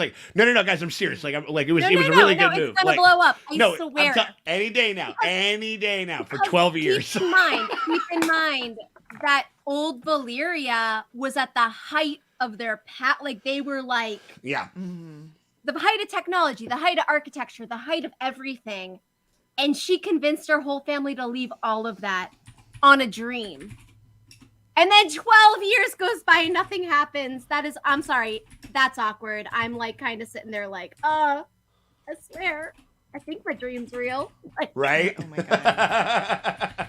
Oh my God. So you could say that Daemon was wrong when he said dreams didn't make us kings, dragons did. Yeah, right? Absolutely. Right? No, 100%. Maybe it was both. Yeah, absolutely. So I think that might have to take it for the longest cunt of the week segment that we've ever done. It has to be. It absolutely has to be. And I'm not here anyway saying any otherwise. But now we're moving it right along to the you can red keep it elements of the story, elements of the writing, elements of the show. What kind of a creative decision, et cetera, so forth, that we thought maybe didn't need to be in the books. Maybe we'd replace it with something else. Maybe something a little bit of change that we could say over there. Jocelyn, well, actually, no, let's go, Sam. Sam, what do you got over there? What are you thinking as far as your you can red keep it moment? What would you have maybe held back or any type of any notes that you have for this episode? Okay, so even though Emma played this really well, and in terms of like level of backting, this was good backting. I'm not a fan of backting, and that whole last scene where Rhaenyra's reacting to the news that Daemon tells her with her back to us, in front of the fire. Sure. And obviously they did it just because you won't get this reference, but they wanted that EastEnders Duff moment where she turns around and it's well to credit. But like what it meant is we had this awkward like 20 seconds or so. I felt like minutes of just her wriggling her shoulders, and she could have been doing anything. She could have been like knitting in front of the fire, and I would have much rather have seen her face slowly sort of react. Right. And as beautiful Emma, as her backting was. Yeah, right. No, it was good. Like she kind of like they kind of crumpled down and then kind of rose up with purpose and stuff like that. There's information there, but I do think that Emma is a good enough performer that they could have taken us on a journey, like throughout that whole thing. You know what I mean? Like they gave us an amazing thing with what they had, just their back. But we're getting to learn about backting from a professional actor. I mean, that's what I'm saying. Like for that's like free. Yeah, wow. That's what I'm saying. Yeah, actually, it's like it's inside the backer Inside the backer studio. Inside the backer studio. Oh my god! So, no. So the first time that you backed it was in 2001, opposite Jim Carrey in Liar Liar, or whatever. I love that. Very good. Shout out to Gabe Stoudemire. The lack of doors being held, you can keep it, and I agree, sir. Absolutely. You can keep it. You can't keep that shit. Absolutely. What we got Jay Chu over there. Damon and Aemon storyline for next season will be quite interesting, with both of them being in entanglements with the witches. Ooh, I like an entanglement. I mean, entanglement, right? Entanglements with. I mean, do we? Aemon Is that lost focus and entered a consensual relationship with an employee. It's fine. True, yeah. I'm not going to say anything because I know exactly what it means. Yeah. No, Okay. I'm gonna. We're gonna kind of gloss over. Well, hey, I mean, that's interesting. Well, we have been kind of waiting for magic to become into the story. We've talked about a little bit of the fact that there's more dragons than ever, and the more dragons that are around, the more magic is around. So I think we'll probably address a little bit of that. Probably coming up in the next season for fucking sure. No one's really talking about how wackadoo the seasons are though in Hot D. That's just an observation, because the Planetos, there's a 4-year-long winter. Summer's 2 years. Like, we never know how long it's going to be. That's not really a thing in this story. So I just think since magic is more prevalent with more dragons, that's interesting. Yeah, right. And also, it's like, that was the first long night. Like, there was the mythical long night that the Maesters all agreed with the spiders, biggest hounds. Yeah, like absolutely. The big one has already happened, so they should be kind of scared of winter. Kind of. Yeah. Well, it sort of speaks to, I mean, like, I guess, is it one of those things where they don't want it to, I guess that's kind of one thing that maybe I'll never quite be able to reconcile. It's like, why aren't we just screaming this from the high heavens to literally everyone? Like, why isn't the Song of Ice and Fire newsletter going out every week? It's like, hey, Northerners, you guys better be fucking, you guys are going to be the first line of fucking defense if and when this shit happens, and which is why you need to keep voting Targaryen. You know what I mean? Like, and all that type of shit. You know what I'm saying, though? Like, I think the Starks got the memo, but they don't pass it down the way the Targaryens do. I guess so, yeah. Because their words are winter is coming. Absolutely. No. I mean, like, I get that, but I think, like, as far as the idea that a Targaryen has to be on the throne and shit like that, and like all that. Well, type they've of never stuff. told anyone but the heir and the king. Like that's what Yeah. Viserys says at the beginning of the show. He's Oh, yeah, like, right. This I is guess I just a don't secret understand why that only you is. should know. I guess I Yeah. just don't understand why. Maybe the secret you wouldn't want to tell everybody. like takes a toll on the secret bearer, and like since Viserys didn't have a dragon to like release his Targ energy, he just rotted. So Rhaenyra's like, oh good, I get to be moldy in 5 years. Why? Oh no. Yeah, I mean, No, it kind of feels like propaganda, right? True. Because you're like, well, sorry, I conquered this whole world because a magical. Oh, prince told me totally, so. right, Like, but- you know, it I mean, doesn't but that didn't sound stop very them convincing. before. I mean, like, I'm sure they don't they propagandize all kinds of shit. I'm sure. I mean, like, why the Yeah. fuck wouldn't you have like, yo, the world will literally die. Like, if I'm not like around and stuff like that. Like, if we don't, one of my descendants isn't on there. It is one of those things that I kind of thought like it's kind of like a little bit, but that's neither here nor there. We can litigate that a little bit. A little bit. Like, oh, we got Mr. J's coming back. The Starks did willingly surrender to Aegon, so that's cool. That is interesting. I mean, that's maybe something they could explore with a Kragan Stark, who I'm very much looking forward to seeing. I'm so excited for Kragan. Also, I love the confirmation that it's Kragan and not Cregan because I knew that was like you were checking. that You were was trying to say thinking. they were like, what's that? Go I ahead. read it as Kragan when I read, and I always get the names wrong. And also not Kragan, you know. Yeah, right. Kragan. Yeah. Egan and Kragan. Yeah, right. Yeah. No, But yeah, also, I have a theory that the Conqueror, I think, what's her name? Who's the one that got made friends with the Northern King? One of the sisters. I think she told him the prophecy. Was it Alicent, Maybe. the kind queen. Was it yeah, the the Queen good Alicent? queen. Good- She good became Queen friends with the Alicent. Northerners. Yeah. Yeah, Yeah. good Queen Alicent. I think she might have shared her information with, because she respected the Starks so much, Yeah. and they were friends. Yeah. And I think she probably was like, "You guys understand winter, and you know the severity of winter." I think she might have told them. You're gonna be our first line of defense, so we want to cozy up to you over there. I like And it. that's why there were dragon eggs in the crypt of Winterfell. Right.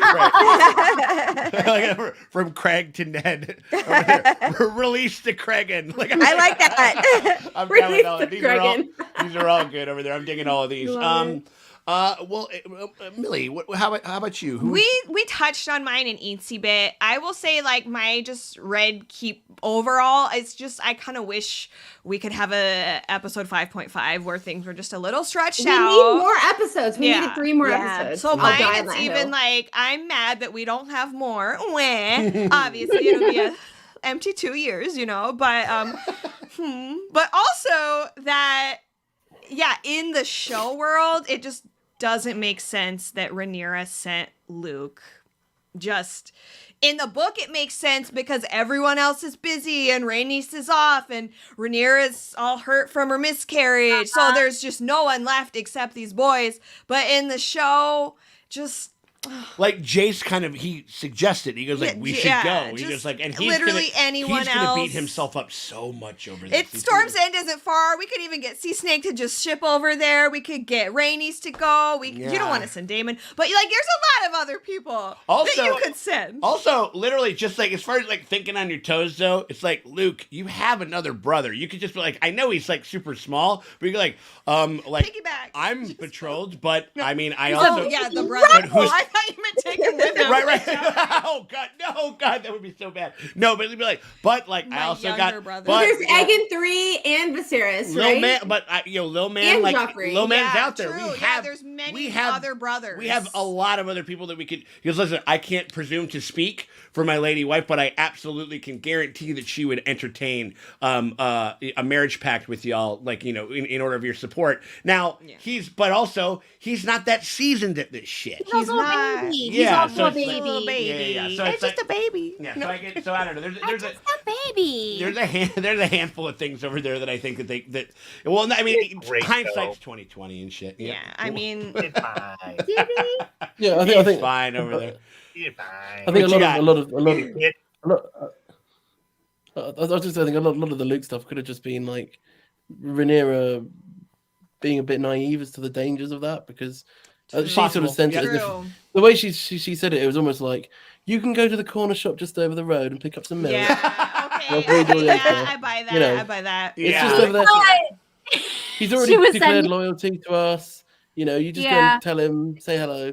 But she didn't know that, but also big dragon Rhaenyra was doesn't gonna be remember that she was kind of an asshole to his dad.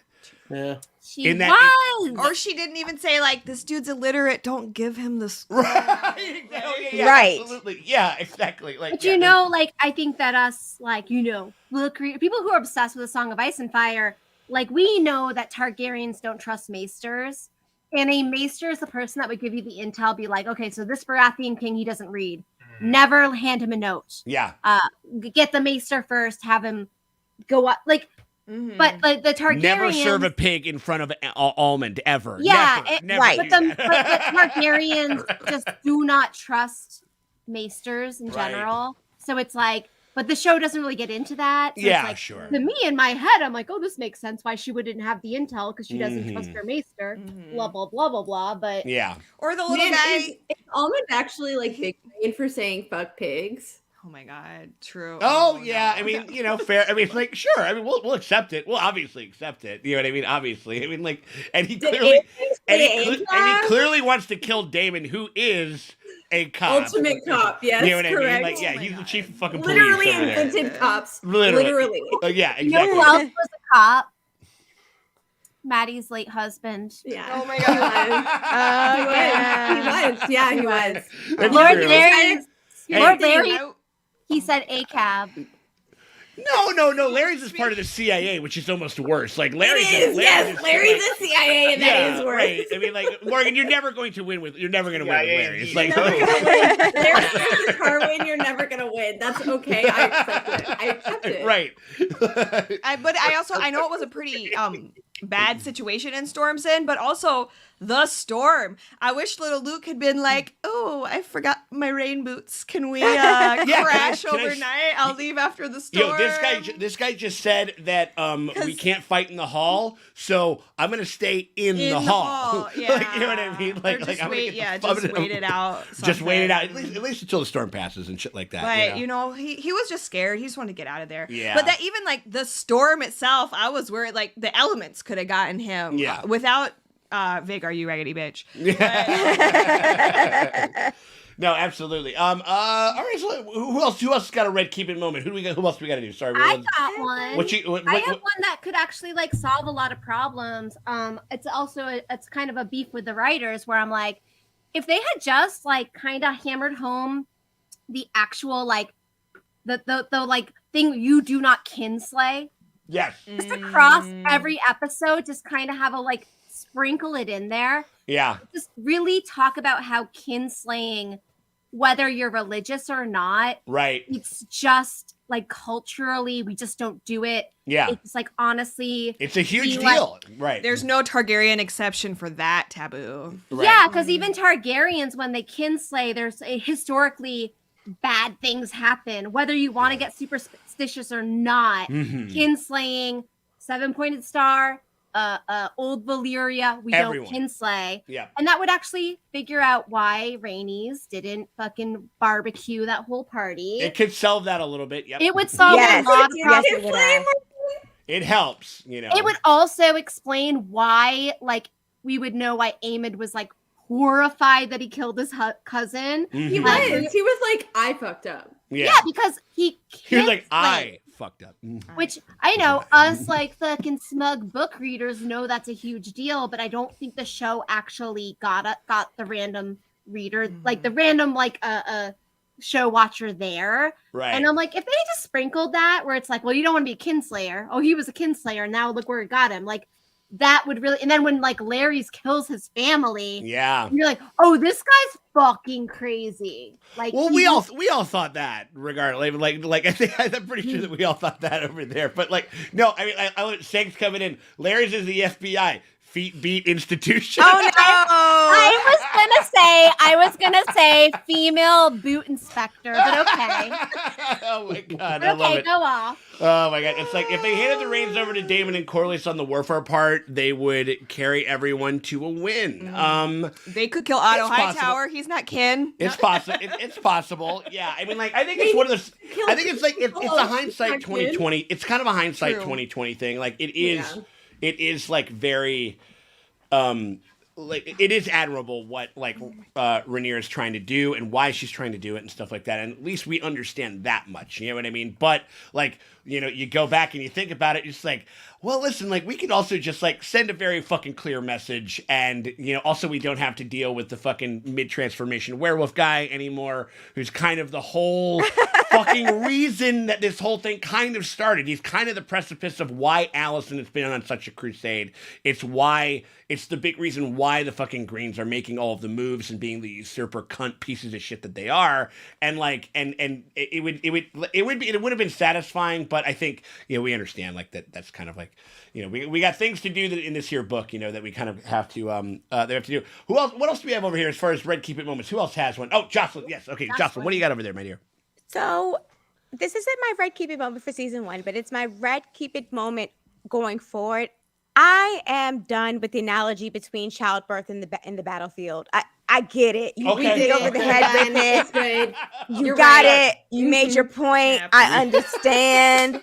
Thank you. We are on Dustin- the same Dustin is page. with Not you. the only monster. Dustin is All with you, right. dude. Oh yeah. Like if we could maybe just decide that we're going to keep that in season 1 and maybe explore some fresh new analogies for the seasons going forward, I'd be fully on board with that. And from just a pure trauma perspective, I could not watch any more precious babies die when I'm screaming. So I gotta tell y'all, Luke gave me Rickon baby zigzag. Big Rickon energy. Like, And he was to a certain extent, you know. Luke, I wanted to be like, Luke, baby, stay in that little cut where that big ass dragon can't get to you. Stay there, babe. Yeah. Like, please, like, Camp I get out. it. Exactly. Take a beat, have a snack, take a break, whatever you want to do. But baby, don't leave this little divide where that big ass bitch can't get in here and snap your ass That up. hoary old bitch. The crevasse. Stay in the crevasse. Right. Okay, Yeah. Baby. Can dragons like float like a swan on the water? Like you can Ooh, just sit that down could be there Yes, and just it's wait like it out. Luke, baby, stay in the crevasse, zigzag. Yay. And I can't. I'm gonna send my therapy bills to these people because I had not recovered from Rickon and like Rickon baby zigzag or something. I don't know. Stop, drop, and roll. I don't know.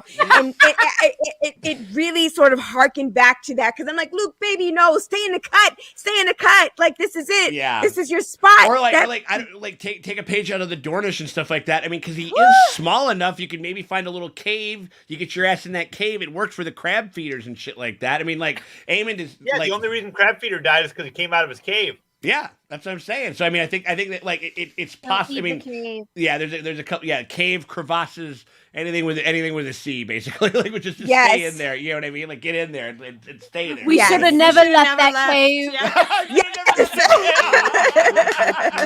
Have we learned nothing? We'll go back there. Like absolutely, Fuck them caves. Fuck The only them cave caves. I respect is the fucking hot springs under Harrenhal. Right. Motherfuckers. Oh, Jesus Motherfuckers. Christ. Oh, my Lord. Absolutely. The so who else? Anybody else got a red keep it moment? Anybody else out there? We all good. I just wanted to add Please. my 2 thoughts onto the we needed 3 more episodes. Like I just we just needed it. Like and was I a love lot. what they It was a did with the sister episodes, but I also like I think it would go a long way towards explaining and like selling more of the character motivations. Yep. In terms of especially Rhaenys and I think also delving more into Almond and his like desire. He wants to ridicule the others, but he does. But you know, if he didn't want to murder them, then like that is news to me, basically. So like I just needed just a little bit more time and the drawingness of like I hate that we didn't get to spend that much time with baby Luke's actor because of how the seasons are moving. And I don't know that we're going to have many time jumps after this season. So I just I wanted relish to like at that prospect. I relish at that prospect. Yeah, like I hope and I think things are moving in a way now that like we can really get micro and we can really like stay with the story as opposed to just jumping around. Yeah. No, I think as an overall, as a macro thing, I do think that, I mean, because I do think that the writing staff, and I think that this show and the pedigree of the show lends itself to that old school GOT kind of, to that kind of mode of that slow drip of kind of giving us that story and really feeling everything. And so it's like, so we don't have to kind of go, well, maybe that's what he meant to do, or maybe not, or like maybe we have to read a tweet from the fucking like actor or whatever the fuck, you know what I mean? Like and shit like that. I mean, like that's kind of Darren Targaryen. right? Don't get me started. Oh my god, absolutely no. But like, I think that would probably be, you know, maybe like in a macro kind of thing where it's just like, this was good, give me more, you know what I mean? And I think that that's kind of, I think that in that stripe, I hope that's what I hope kind of happens with the next couple of seasons and stuff like that. But I think that we're going to start talking about the next seasons and kind of where we want it to go and what we want it to do, because we're going to talk about the Three-Eyed Raven predictions, and this is going to be not just for the next episode, because we didn't get a next week on. We don't have any real context clues unless we've read the books and stuff like that, but we get to talk about where we think that, what, like maybe for the book readers, we can talk about the things that we're interested in them taking a look at, and then maybe we can also get with some story stuff for the people that haven't. Jocelyn, who do you have over there as far as your Three-Eyed Raven predictions? What are you looking forward to with the next season? Where do you want to see it go? What do you think is going to happen? So I want to see where all this dragon claiming shakes out. I am still curious about Rhaenyra's dragon, because that's sort of something that was never explored, because Rhaenyra is technically not dead. And so I'm curious to see like what that means in terms of Rhaenyra's dragon. And then the only other thing that's on my list is, like, so they mentioned the Aarons in this finale, and I'm like, hey guys, that's the Vale, right? Like that is the family of Daemon's first wife that he like killed. So right? Am I wrong? Like it is, but it's also the family of Rhaenyra's mom, Queen Emma. Yeah. But I feel like Daemon killing their kin is gonna be an issue, because he was so smug in that wedding episode where they came up and they're like, we know you killed her, and he's like, I came here to claim what's rightfully mine as a widower. I ain't trying to hear this shit. So I feel like that's gotta come back to play at some point. I think they even mentioned that at one point where it's like they were like, the Riverlands are essential, and they cut back to Daemon and he kind of goes, like, hold on, I left the oven. If Rhaenyra is smart, she's like, my husband isn't shit. He's not gonna be involved. Right. I'm gonna handle the Riverlands, because you know my mom. My mom was amazing, wasn't she? She's amazing. We're talking about Royces and Aarons. Yeah. Yeah, with Royce. Yeah. Are they all Riverland? I felt like this is all they're all Valish. They're all Valish. Okay, it's the Vale. That's what I'm thinking about. Yeah, the Vale. Yeah. That's what I'm thinking. Okay, sorry guys, please don't get upset with me, like book readers. Like I don't know, but I feel you're like good, Jocelyn. But I do feel mad. like He's just looking to be mad about something. We know. Yeah. But I do feel like at some point that bill needs to come due, like because it's a thing. They introduced it. You're looking for allies. I'd like to see a little bit of revisiting of the fact that Daemon's kind of screwed the pooch with that one. And they made such a big deal out of it. They made such a big deal out of it in the episode 2. You know what I mean? It was a confrontation and shit like that. Yeah. But Rhaenyra's mother is an Aaron, so I think it kind of balances it out. Well, I think she's gonna have to go personally. Like she. I'd love to see that. Yeah. I'd love So to she see has that. to be like, Damon is not allowed in the Vale at all. Ever. Yeah. Right. She's No, smart. that's true. That's true. Yeah, no, it'll be an interesting type. Again, it'll be one of those things. That would be an interesting idea where he kind of gets called to the carpet. It's like, you went around fucking up shit and pissing people off for fucking 15 fucking years, and now I have to make a coalition of people, some of which you have like very viscerally fucked over, like, you know what I mean, like, and literally visited like literal mayhem upon and shit like that. So that could be that could be an interesting kind of like beat between the two of them that I think that they can explore. So no, I think that's great. I love that idea. That's great. That's great, Jocelyn. Anything else? Nope. I need some more Team Black wins. I think that should go without saying. Like, honestly, season 2, I needed to start off, like, I know all these people are going to have like terrible fates, but I feel like I'm long overdue for Team Black. Like, I need a W in that category for Team Black. So I just hope that the writers understand that for those of us that have decided to support those war criminals, that's something that's a priority for us going into season 2. And even if they're going to take a tremendous loss over the course of this series when it ends, I just need really one good, satisfactory, like, ooh, I felt that in my loins kind of win for Team Black. I need it. Book readers, let's do some bacting right now. We're kind of going like. For sure. Oh my God, absolutely.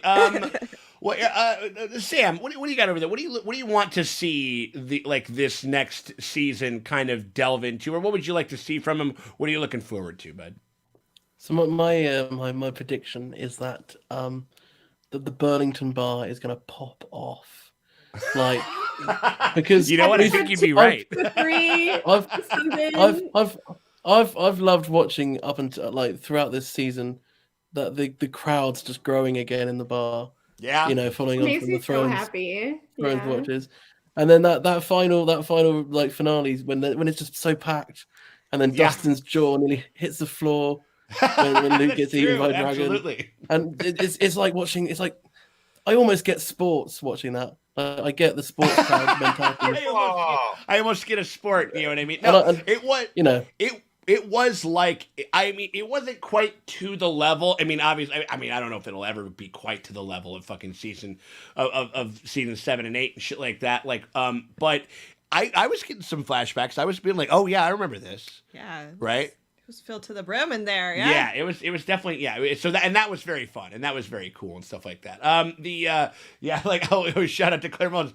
Dustin was the MVP in the bar this week. Goddamn right. Absolutely. He's not spoiled, so his reactions were totally pure. Well, me and Millie were just he wasn't dead inside. Yeah, we're just like me and Millie were so sad. No, that is very true. Like whenever I'm shooting behind the bar and stuff like that, and things are going okay, and Morgan literally looks like Grumpy Cat with green hair. like she's just going. And you kind of start going, you kind of purse your lips a little bit, where you're like that or whatever it is. And as soon as that, as soon as that starts to happen, we're just like, oh fuck, some shit is about to go the fuck down. Rhaenyra's like, Luke, you go to Storm's End, and I was like, don't do it, don't. Yeah, absolutely. No, I think. Yeah, I mean, it was very cool to kind of get that vibe back in there, especially that last episode was crazy. But you do want to be like, all right, motherfuckers, where were you guys the last 10 weeks? You know what I mean? Nothing was spread it out a little bit. You know what I mean? But that's how it always starts. It's always the first couple of episodes are have a bunch of people come out. You know what I mean? You bank out in the middle, and then at the last couple episodes, you kind of have season 2. It's gonna grow. It's gonna grow. It is. It's gonna be fun. I appreciate. No, and you know what, buddy? We gotta have you back. We gotta get you in the bar. And you gotta come over and kick it with us and watch one in there with us, like you did back in 2019, in the before times. You know what I mean? So hey, I've got a year to sail my boat across exactly. Atlantic. I'm with it. You're gonna be rowing for a whole year. Yes, absolutely. You're gonna row by the filming. You'll be like, oh look, there they are. Absolutely. Maddy Kay, what do you have over there? What are you looking forward to? What's your three-eyed raven predictions? What are you looking forward to for the next? What are you hoping? What are you thinking is going to happen with the next season? I think I'm gonna get so many bitches. Okay, but also my three-eyed raven prediction is that you will see me at the Burlington. Ooh. Into the world. Yes, and you can do an after show with us and everything. I would love that. But honestly, because I tried to do it for the last 2 seasons and it didn't work, and I tried I've been up there a few times, but never during a Thrones or anything. And I just feel like next season is going to be the season. I feel it in my bones. I don't know why. What's our predictions for what Maddie's nickname is going to be from the yeah, absolutely. Y'all give me your nickname predictions. Yeah, nickname predictions. I mean, I think if the hair's still there, I mean, I think definitely we could get a Billie Eilish. I mean, that's what Nicola. No, you could be Amon's eye. Sapphire Sapphire. I absolutely could. Yeah, Sapphire, I absolutely could. right. That's very possible. But Oh, that is my my God. prediction. My prediction is that you will see me at the Burley for an episode. So There we go. Oh hell yeah, absolutely. No, I'm very excited about that. All right, who else needs to do predictions? Who else do we got over there? We have Jocelyn. You did yours. Yep, Trace, did you mine. guys got to do. Trace has got to do yours. What do you guys got over Okay, there? so deleting all my book knowledge. Mm-hmm. I just from what was in the show, we're going to the Vale, we're going to the North, and I'm excited to see like old school Winterfell. Oh, yes. absolutely. What did it look like back in the day? I'm excited. Did they have dire wolves back then? I don't know. I don't know Right. shit. Like it Right. was 200 years ago. I think they might have. Maybe they have dire wolves. Maybe I they don't know. do. Who knows? I mean, like, yeah. We don't talk about it in Fire and Blood, but you know what? Listen, You never they're know. like- I mean, like, well, also, I mean, like, you think about it, like, there is a certain kind of mystical quality and mystical relationship that the direwolves have. Starks are spooky. And the fact that there's more dragons, like we had direwolves appear the same season that dragons appeared, and maybe that means that they're just silly with direwolves. Which I mean, we get a bunch of if we get a bunch of those good boys over there, like I'm down for that for sure. Yeah, no, the Jace journey where he goes, because like Rhaenyra was basically go to the Eyrie and then go to North, and both spots are families that I want to hang out with. I cannot wait to see Jace talk to some Starks. Yeah, Here's Because the he's very question. Starky. He's so Starky. It is very Starky. yeah, I can see that. Yeah.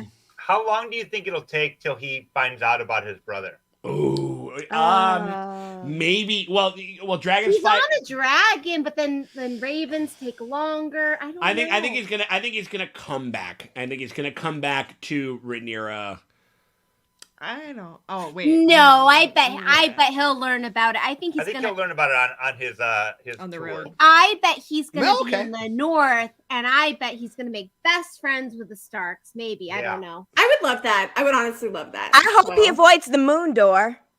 I Of think he course, will. absolutely. Yeah, I mean, like, Moondor, get the- up to Craig Stark. They're close in age. They're close like, in I think- age. They're gonna be besties. well, that was like, I think that was maybe for his kind of like. I hope they're roommates. Yeah, well, as like much as they, I mean, it would be fun to have like almost like we get to see like a version of like a Ned and a Bobby B relationship, but with Jace and Kragan. That could be fun because they're both around the same age, I think she said, and so Yeah. I don't know, like we could definitely do like a Step Brothers thing where they're just like, "What's your favorite animal?" It's like direwolf. Direwolf. Or whatever. Like it's like oh, cause like, did we just become best friends? Yep. You know what I mean? Like yeah, for sure. It's like yeah, we could Yeah, definitely get brother. something like. All right, I have dead brothers too. Cool. Right, exactly. Oh my god. No, but Jace has everybody who has like even who never read the books online has always said Jace gives Robb Stark vibes. I can see that. Yep. He Yeah. wants to be noble. He wants to do right. He has He a sense does, of honor. yeah. Wants to be like a tough boy Learning and stuff that like that, you know. Iberian. Yeah, A for strong sure. boy. How dare you? No, I said no. I said tough boy. We only got 2 strong boys left, guys.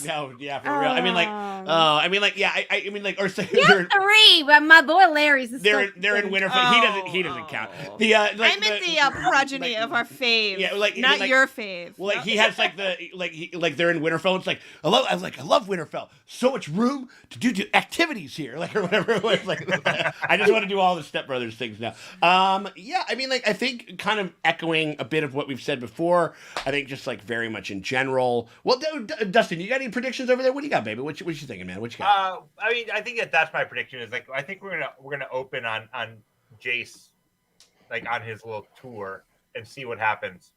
And also because it was kind of at his suggestion too. Yeah. You know what I mean? Like, and it will be a hell of a charge to just watch him enter Winterfell. You know also, what I mean? he's going to be devastated because it was his idea that got his brother killed. Yep. Ugh. Yeah, it's going to be tough. And so, and I think that would be a great opening. Honestly, like that would be a really great opening. It has to be. Hopefully, maybe not as much bacting, but maybe we can. But who knows? Like we'll probably kind of like see it from the other side. I mean, no, I think that's true. I think that's well said, and I think that I think kind of echoing what we've sort of said before. Now, because kind of this whole season was essentially like if we had gotten like a really kind of truncated, time jumpy kind of like coverage of like the Mad King and like and Robert's Rebellion and all of that stuff was like the first season of Game of Thrones. You know what I mean? It's kind of what it's sort of kind of what they did. Like, all right, we're caught up. Prelude, And now yeah. very much like kind of like a prelude type stuff. And so now that we're kind of settled and we're in it, because I know that they're capable, because I know that they can do this thing, because I know that it's the writing and the talent is there.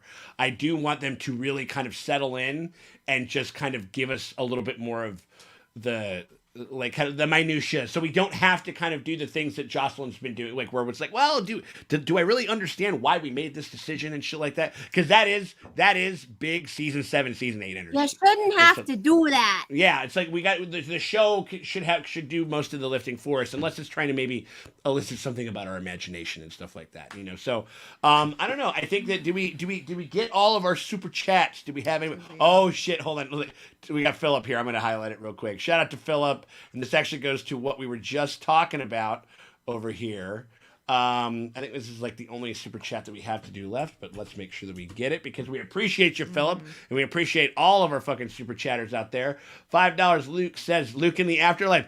Jason is dumb fucking idea. Like, God damn it, you know what I mean? Like, and there was, oh my God, somebody did, they pinged like a really super sad fucking. This is what you texted me, right? I sent it to you, motherfucker. Yeah, oh my God! And like where it's just like it's Jace, and like it's kind of like they're surrounded like in like a bunch of like clouds, and it's just getting hugged by Harwin or whatever it was, and it was just like so sad. And I was like, oh my God! And of course I was like, I gotta send this to Maddie over there for sure. And Mrs. Harwin Strong, yes. Yeah, of course. Hang on, you know. I'm pulling it up right now. You pulling it up right now? You're gonna show us the Someone thing? cute Sarah McLachlan for us, like.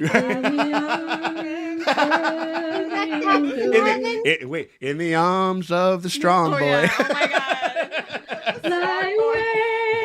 It's like do we got it? It's kind of there we go. Yeah, it's like the two of them, and it's just like oh, and his little Eric. And little Eric is up there. Little snack pack Eric.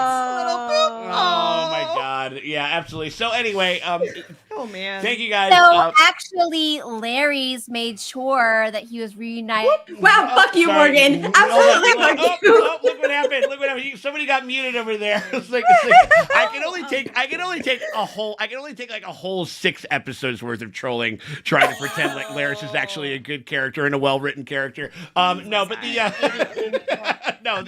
I relish them to expand him, and hopefully with the season kind of them getting to slow down, we'll get some more of that from Larry's, because I do think that he is a fascinating character. Oh, my Raven prediction though was just a statement to say I'm excited to meet all the unclaimed dragons and more dragons. Oh my God! There's gonna be so many of them. Yeah, more dragons. They say more. Do we say unlimited dragons? Right? Do we? I think they said unclaimed dragons. Do we know how many? 3. There are three on the Dragon Mod. Wild dragons. Wild dragons. That's kind of what I mean. And then there's a clutch of eggs. So we got more dragons than we know what to do with. And Vermithor is unclaimed. Vermithor. Smoke is unclaimed. Silverwing is unclaimed. Right. Okay. When I say 3, I mean the wild dragons. Yeah. Right. And then there's the sheep stealer, and then there's the ghost or the something like that. Yeah. Definitely with a name like Sheep Stealer, I am definitely stoked to see that. Sheep Stealer's my favorite. Is that your favorite one? You know who I said? Who also his favorite one was? Miguel Sapochnik said his favorite one is Sheep Stealer. Telling you, which is so cool. Sheep Stealer is cool. Cannibal also very cool. Okay, I can't wait. And also there's Grey Ghost. And Grey Ghost. Also, my favorite dragon, I bet you can guess why, is Darren Targaryen, who is Alicent's kid, who we haven't seen yet. His dragon's name is Tiserian. Do you want to guess? Do you want to guess what color Tiserian is? Blue. He better be green. He's fucking blue. Oh, there we go. He better be green. Blue dragon. Yeah. What's that? Oh, we got another one. Hold on. We got another one coming from Mr. J. Oprah, you get a dragon, and you get a dragon, and you get a dragon. I am fucking pumped for the dragon seeds. Like, oh. Yeah. I think it'll be very interesting, and also just like the prospect of finding people to claim them. That is also going to be like they're going to have fucking tryouts for people and shit like that. I am. I can't wait. I can't. Dragon tryout. Yeah, dragon tryout. So how to try out for your dragon? You know what I mean? Like, yeah, I got the junior varsity dragon. Westerosi's next top dragon model. Oh, I love that. Blue's Clues hot D style over there. There we go.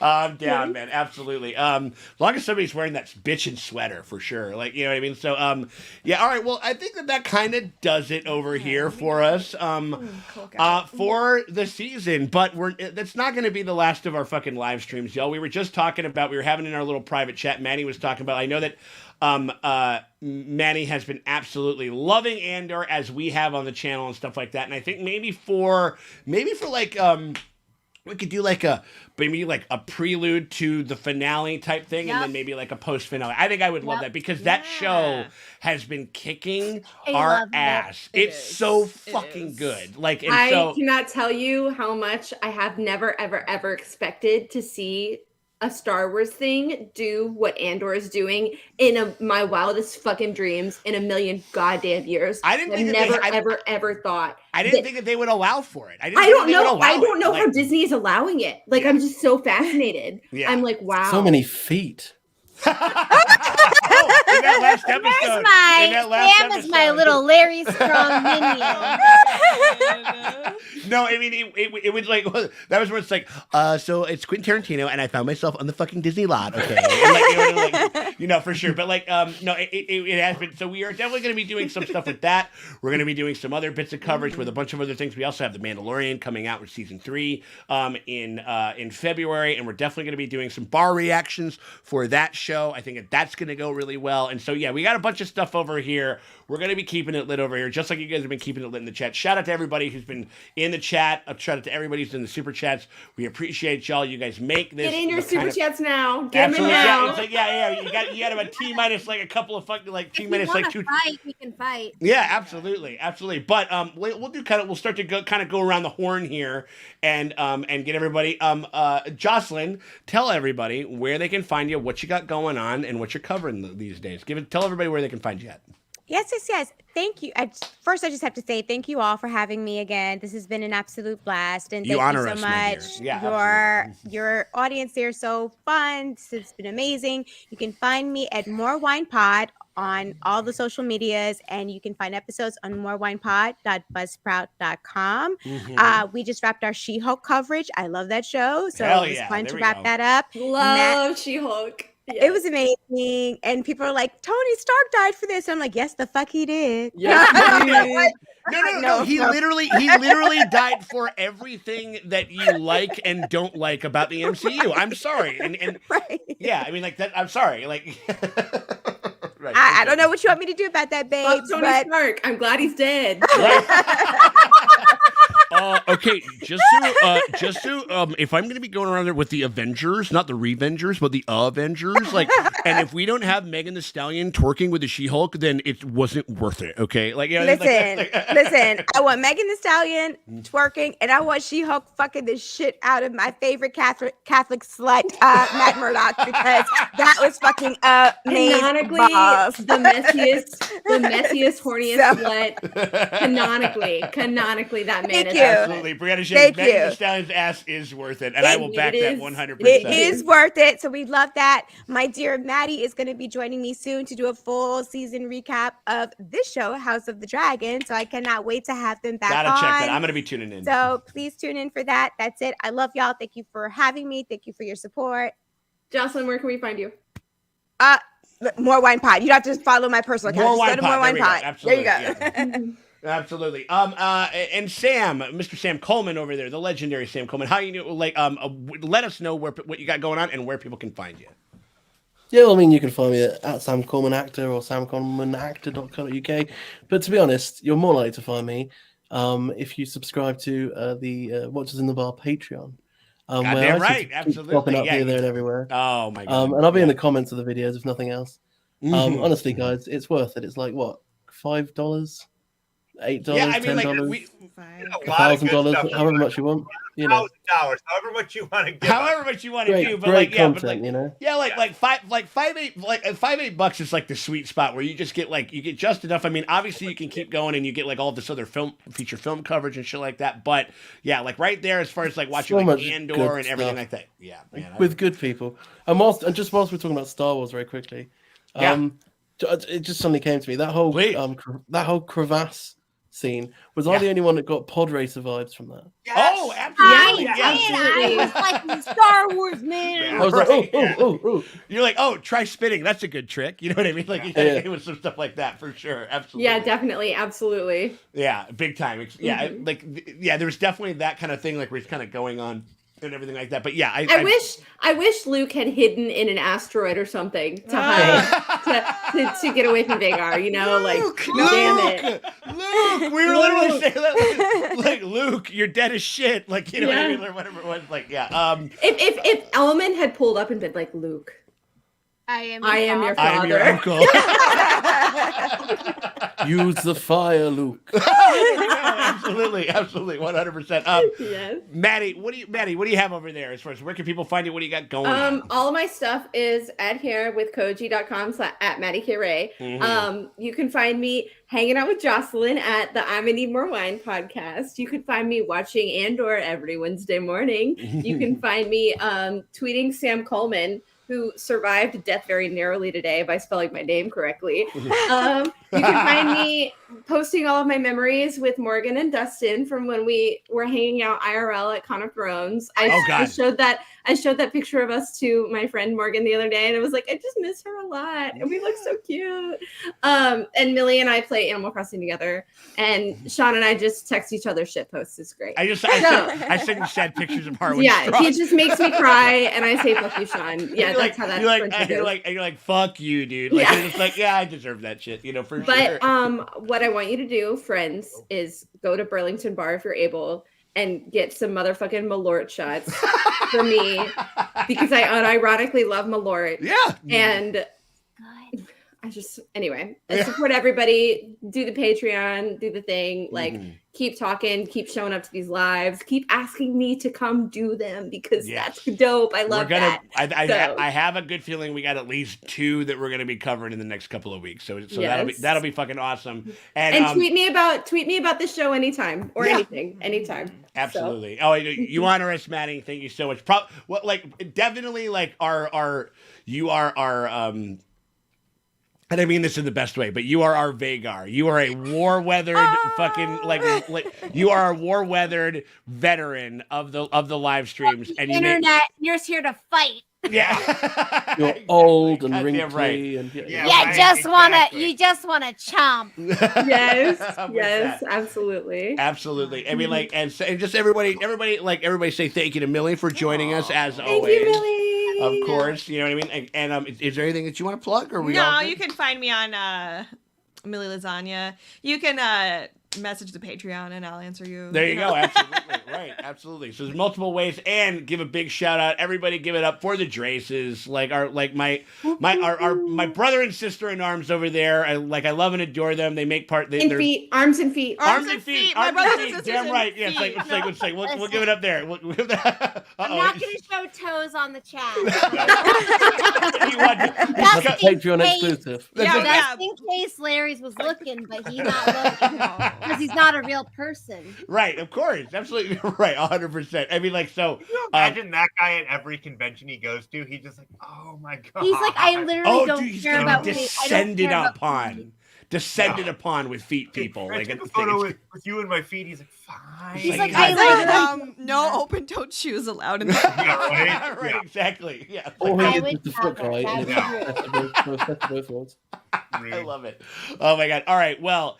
Y'all, it has been with the bar reactions, and that has also been. People said, I remember when we dropped our first one, they're like, "Yo, this is like low key you know, kind of really nostalgic for me. You know what I mean? Because like, and I kind of been saying this, like, you know, we've had a hard couple of years. Like the world, like a lot of elements of the world kind of got taken away from us, and we didn't know what was going to come back. And the live streams, the bar, the camaraderie, the amazing guests, the fun times, the laughs. That's the good stuff that we've kind of decided to keep and to kind of keep going. And it truly means the world. Each and everybody that's been hanging out in the chat and everybody that's on here in the stream. I adore all of y'all. You guys take it easy. Yeah. We're going to be jumping on with some Andor stuff over here in the next couple weeks. We're going to be doing that. But until the next time, we will check y'all later.